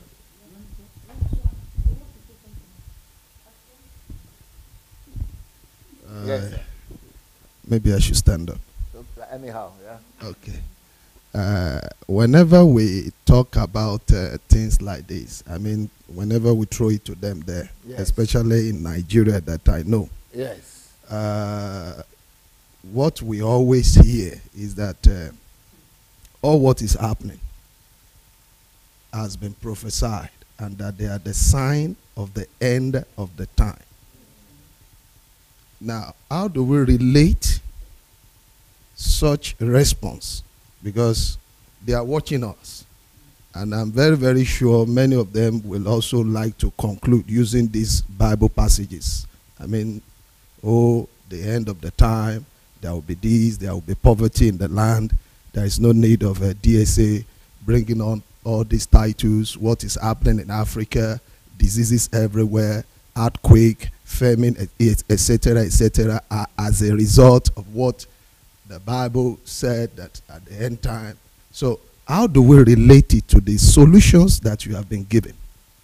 How can we really, because I don't, I've been saying it that you are not only talking to us per se, you are talking, I see you ministering to the House of Assembly in Nigeria, and that this same message is to everybody. So if that is the case, this old-time excuse, and I will say questions that they always use, and that it has more or less become a brainwashing of a thing. How will you address it if such a question also come up? Just the way I'm asking you, sir. Excellent. Thank you, sir. No problem. Okay, the way to address it is this. First of all, the poverty, the corruption, the hunger, the child mortality, the all kind of devastation, the lack of infrastructure, and the irresponsibility of the government. All these things that are happening in Africa, they are just too much. Anything you touch, anywhere you go, they're just destruction. And so you want to say that is end time? So end time in the Bible that Jesus spoke about only relates to Africa, eh? Okay.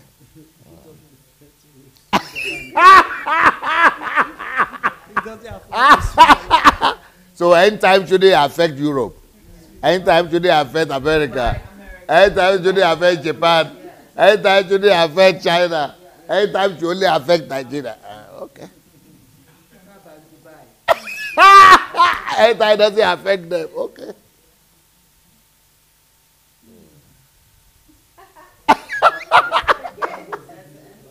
Yeah, only we are, because we need excuse for our failure.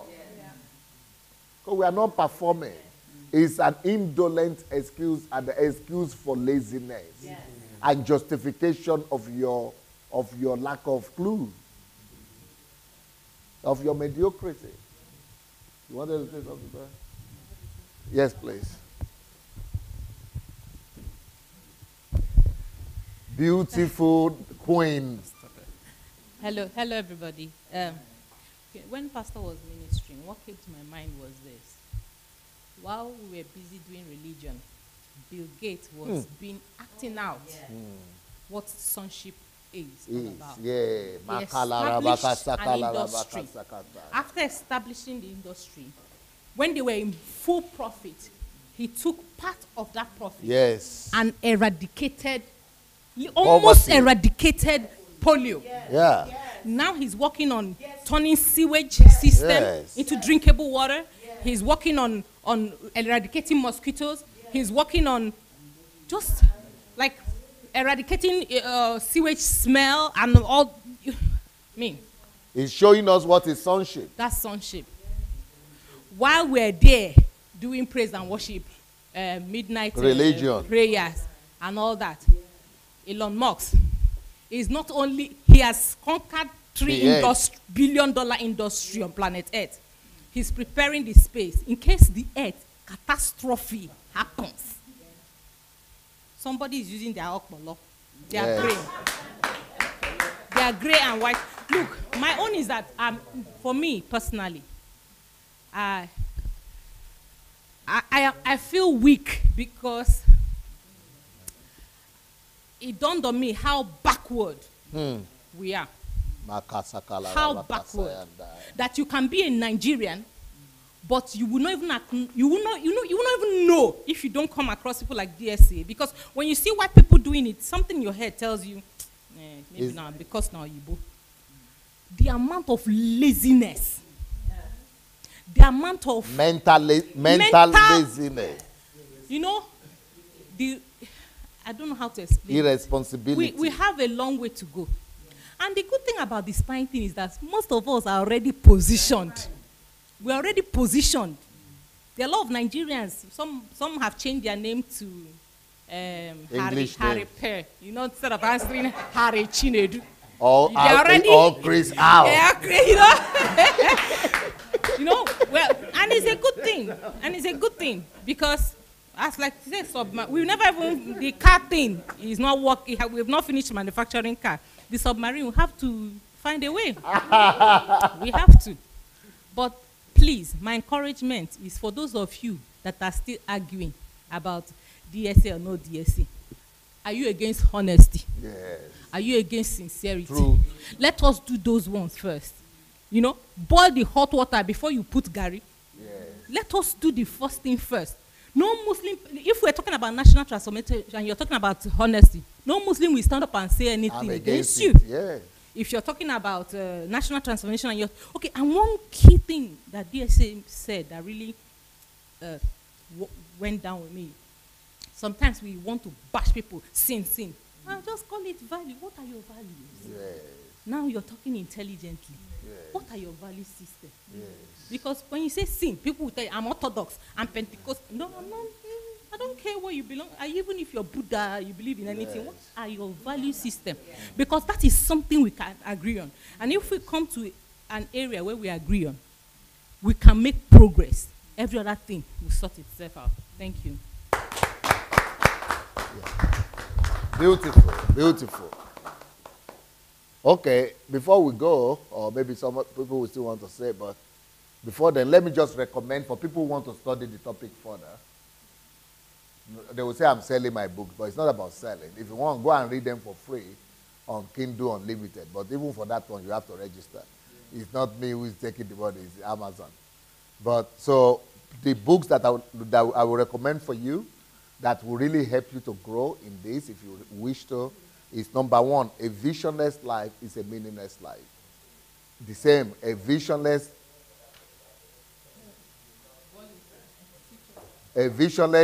nation is a meaningless nation. So we need to learn to live by vision. Vision is important for everything in life. Kingdom-driven life. We need to learn to bring the kingdom of God to the earth. And this book will help as well. How to become a developed nation through the dignity of labor. There is something they call dignity of labor. This book will also help bring it to pass. Now, for us to know that Africans have built something great before, every African must read this book, How Africans Brought Civilization to Europe.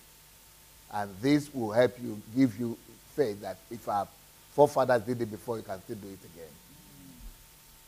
Then, if you are a Nigerian, even if you are not, this book will help you. Nigeria and the leadership question. This is, how to resolve that leadership question anywhere, in Nigeria or anywhere. And this is another book on Nigeria, the Nigerian economy, the way forward. How we could build Nigerian economy to one of the top economies in the world. Other books that will be able to help you from any country is this. How to transform and build a civilized nation. A civilized nation. Then the principles, how to live by principle. Life is predictable.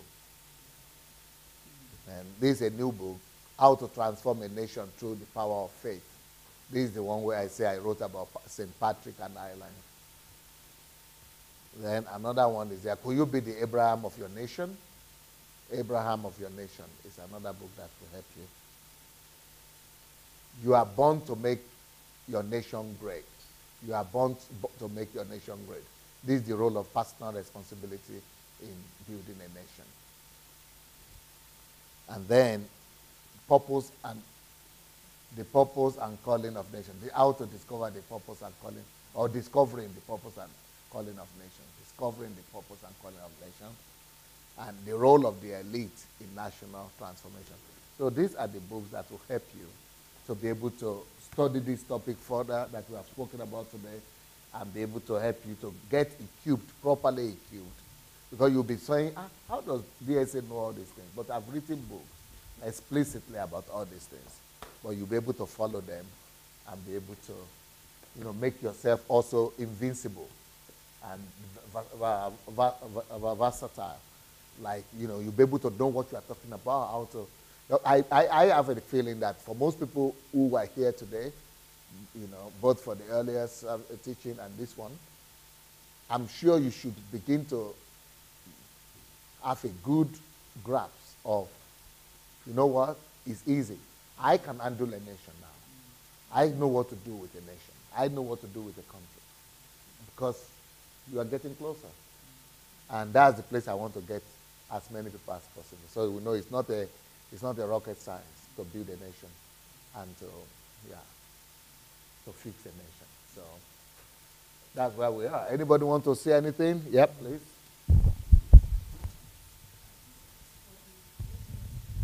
These books are available. I think they will give you, they will tell you. They will tell you. I don't know, but they will tell you. Yeah. Just short question about foresight principle. Yes. How to... hey, don't talk when somebody else is talking. You don't talk when someone else is talking. How to make the conciliation, or I don't know, yes, to... Conciliation. Reconcile. How yes, do you reconcile? reconcile. Foresight and basic needs. Some in country, when you want to make, a foresight project for, as you said, century. Yes. And right now, people are needs, basic needs. They want to eat. They want to have house, and the PGD of the country maybe it cannot be enough to face the basic need right now, and also to start the foresight project. How could imagine the... That is the reason. That is exactly the explanation why. Yeah. That is exactly the explanation why most countries in Africa, that is the justification they think they have, why they don't have time for foresight. We need to survive. But anybody that lives by survival is already dead. You lose your life when you just live for survival. You know, that's why Jesus said, life is more than what to eat, what to drink, or where to wear. Life is more than the present need. Once you begin to live for the present need, that's living for survival. It means you are going to be running after illusion, after shadow. You are going to be too busy to even live life. Because you are trying to make survival. You are too busy surviving, you cannot live the life. So, the real secret to life is he that is ready to lose his life will keep it. So, and that is the same principle for building wealth. Anybody that wants to enjoy life today, I want to drink, I want to do, you will never be rich tomorrow. So, but you will be rich tomorrow if you will constrain your needs and appetite today. That is the principle of life. You must save today, invest today, so that tomorrow you get more. But if you just want to eat today, then you don't have what to live for tomorrow. So what I would think for the countries that are poor and that are saying we don't have even what we need for today, okay, do economic policies, financial policies. Live and do your budgeting to address the need for today for a percentage. Let's say 40% of your capital expenditure addresses the need of today. But don't let 100% address it. Let 40% address it, then put another 40% for future. So balance it. Maybe you will have less now, but you will have more tomorrow.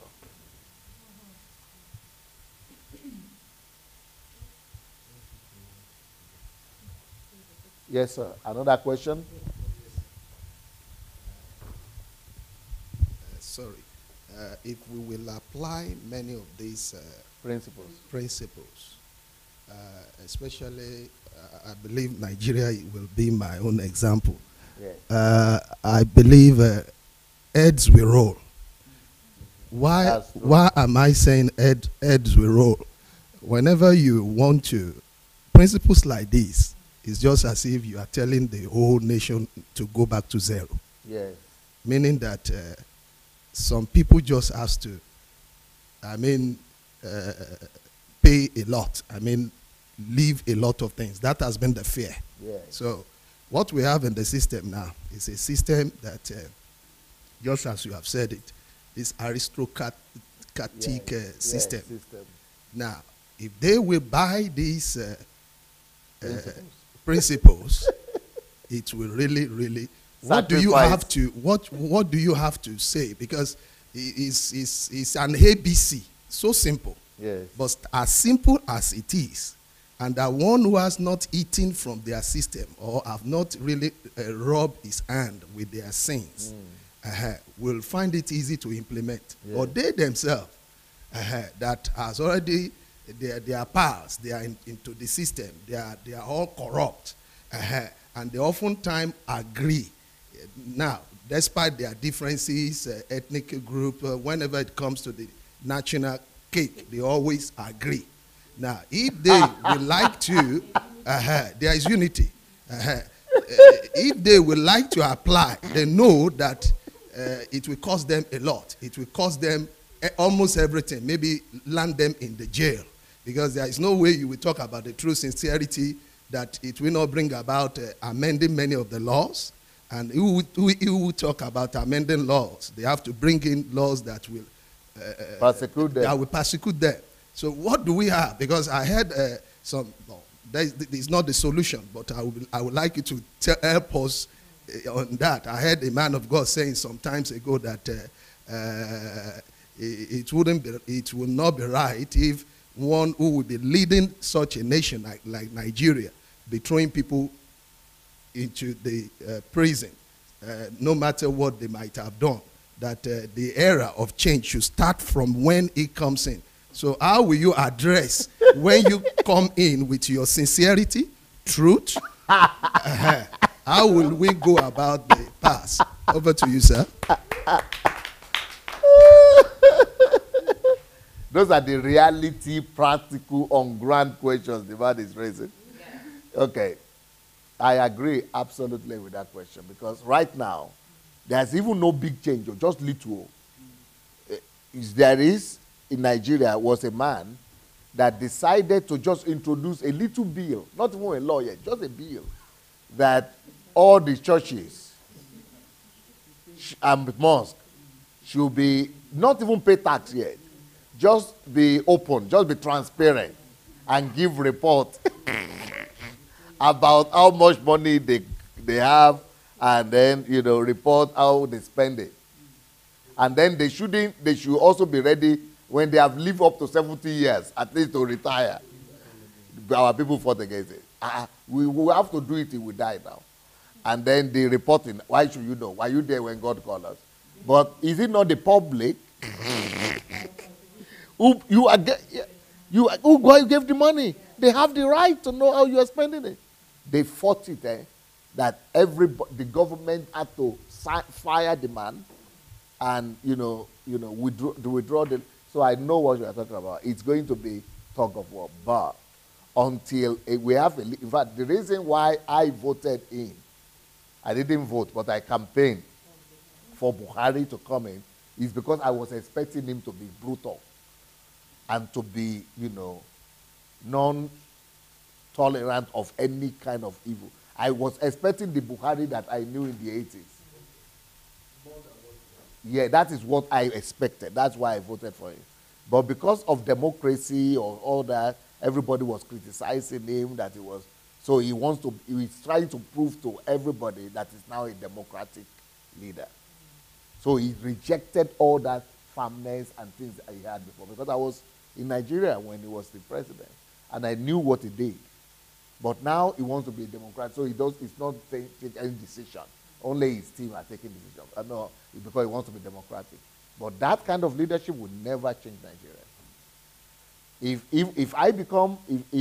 I'm not interested in politics, and I think it's going to be a disservice and a demotion for me to do anything political or go political.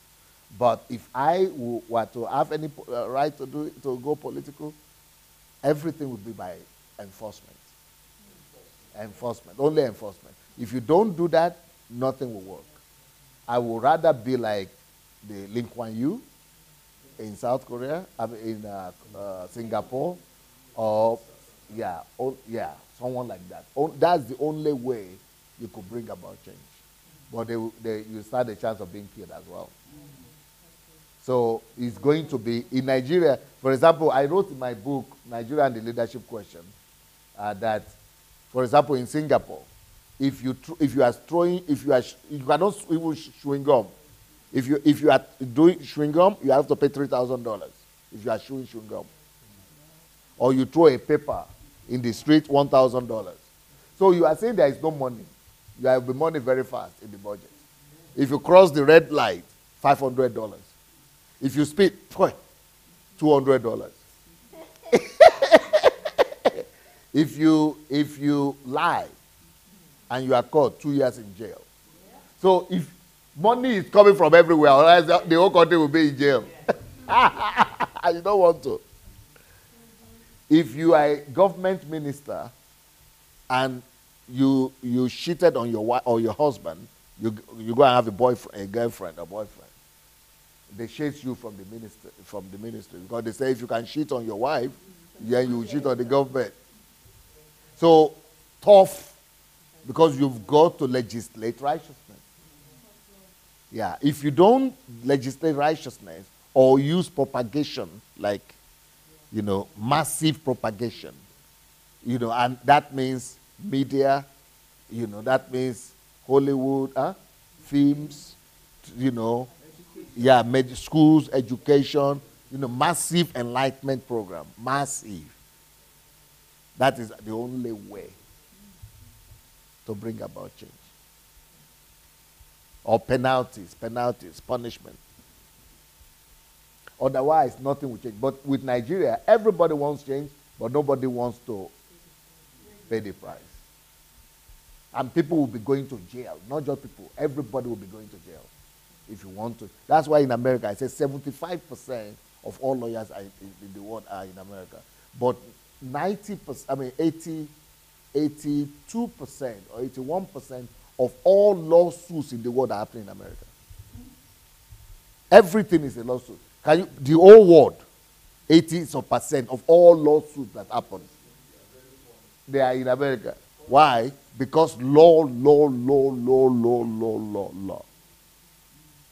That's the only way.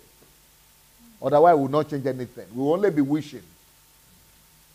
We're in a society where everything goes, nothing changes. So it's going to be a tough decision. So all those people who are saying, okay, this one wants to run for president, that one, they are not tough enough. Not Nigeria. Nobody is ready yet. And they don't even know the principles. But if knowing the principle is just half, the toughness is the second half. The toughness to be able to implement. We need an Idiagbo. That's the only kind of thing that can be. Or a Muritala Muhammad. To lose his life.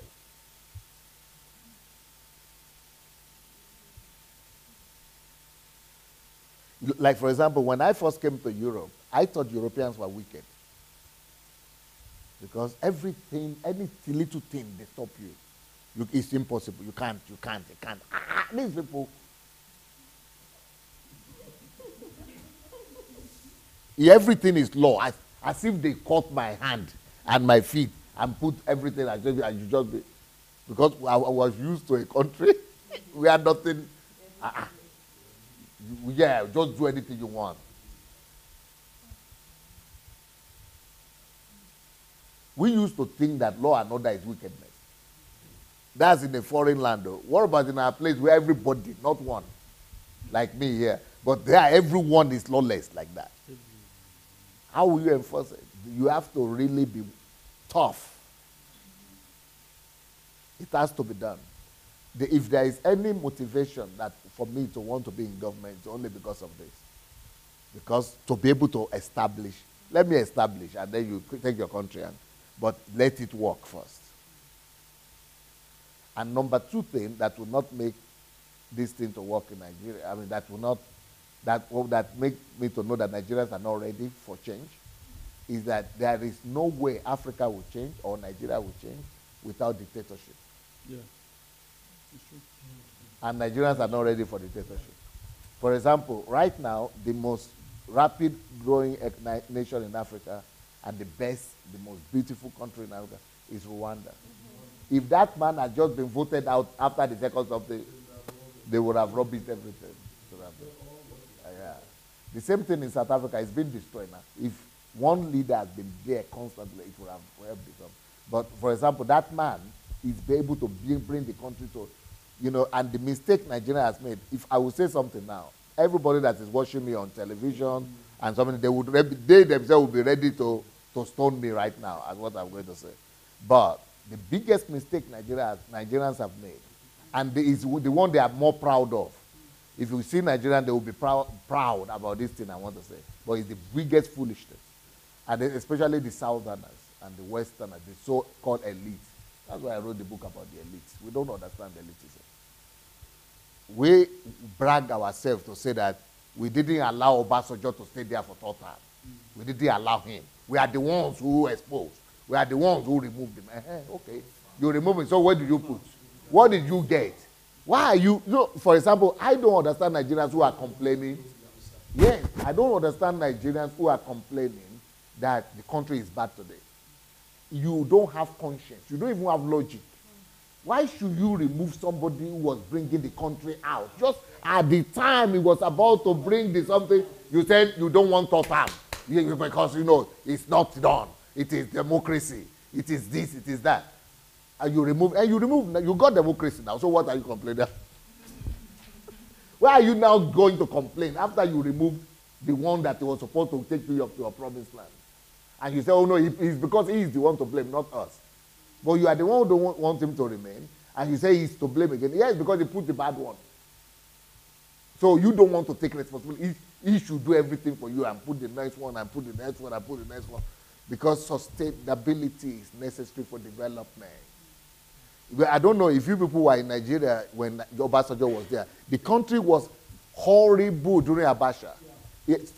Dead bodies were in the street. Things were, but that man, he took the country slowly. People were criticizing, but he knew what he wanted. The country was gradually coming.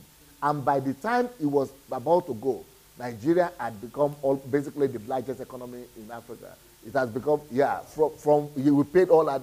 I mean, Nigeria was becoming, just, things were going on incredibly well. But everybody started saying, if I had been in Nigeria, I would have campaigned for that 3rd term.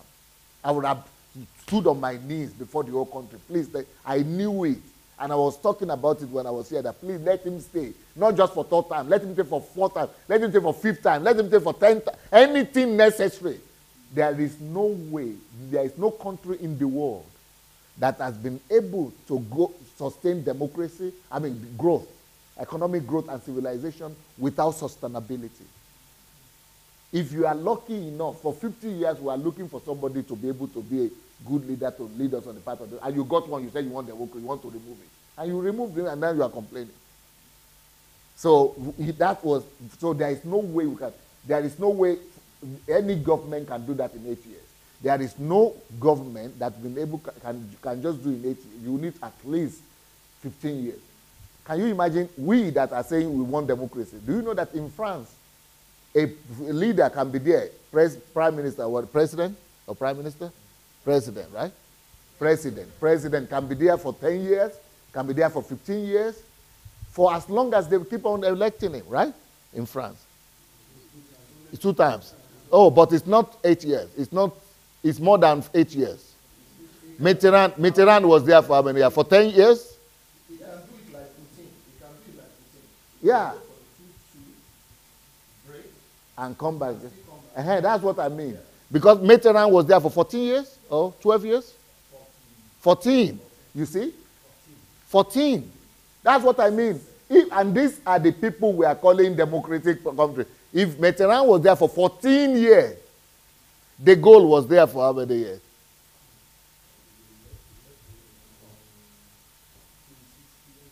Yeah, he was there like 20, 25 years or something. Yes.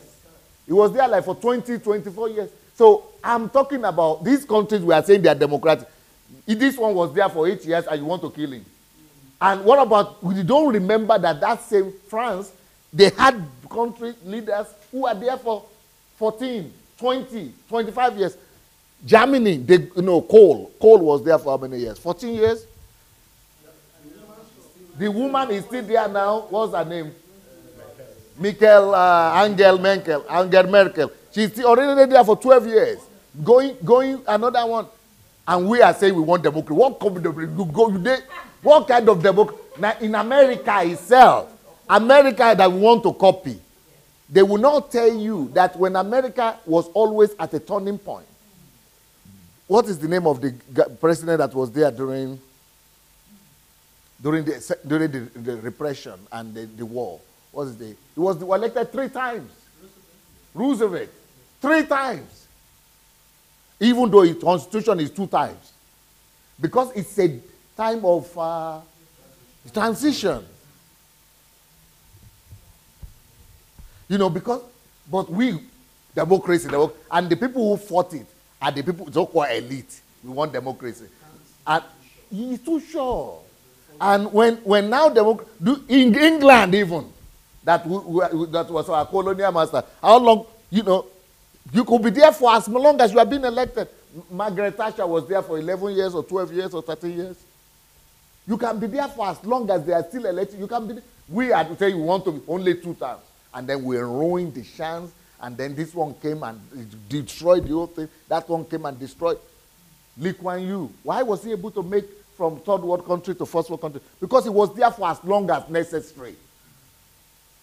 I don't know if you are getting what I'm saying. Without sustainability, there is just no development. So, continuity of policy must be there, at least for the next 30 years. Then you could say, that is how Germany, after the Second World War, France, after all these European countries, they were there for so many years. They brought stability, then democracy became it. But Africa, we don't want to be criticized. You will not be criticized now. But you will be going worse and worse and worse. So that is another area where Nigerians are not ready. Because everybody wants to go and take the national cake. It is the national cake that is bothering them. That's why they are saying no third term, nothing, not this one and that. Yes. Everybody, they will say the rotation. Has been you, has been there. Another tribe must come. All those things are things that are, that are making them to think no third term. They will say it's Yoruba or Hausa who wants to take something. They are not thinking about sustainability.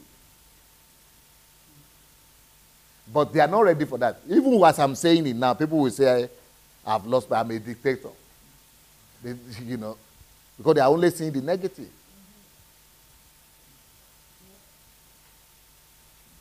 Because there is a need. It's a different time. It's a different season. You must see the context. The context is different. Yeah.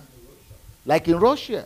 If not for Putin, if he has not been there, Russia was like this, down. But because the Putin is there for long, look Russia now. By the time Putin came, Russia was number 15. They were from number 2. They were number 2, but when communism came down, destroyed, they went to number 15 country in the world. Now, they are number 5. The band was staying there. He had purpose. He is purposeful. China too is changing because he wants to sustain the growth. Yeah. Because those are the things that are not. Why is America not talking about China? Why are they not saying they are dictators? Yeah, why the Saudi Arabia, why are they not saying they are dictators? Why is it that only they are accusing of dictatorship? Please, I'm through today. Come. See you people tomorrow. All right, see you. Do I need to give you this? Okay. All right. Okay. So see you. Our friends on Facebook will be back tomorrow, 10 a.m. Ukraine time. Thank you and good night.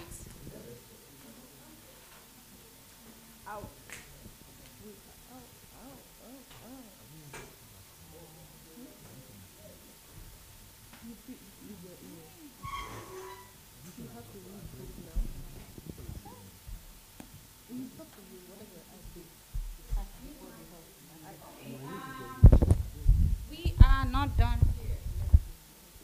Assignment 10.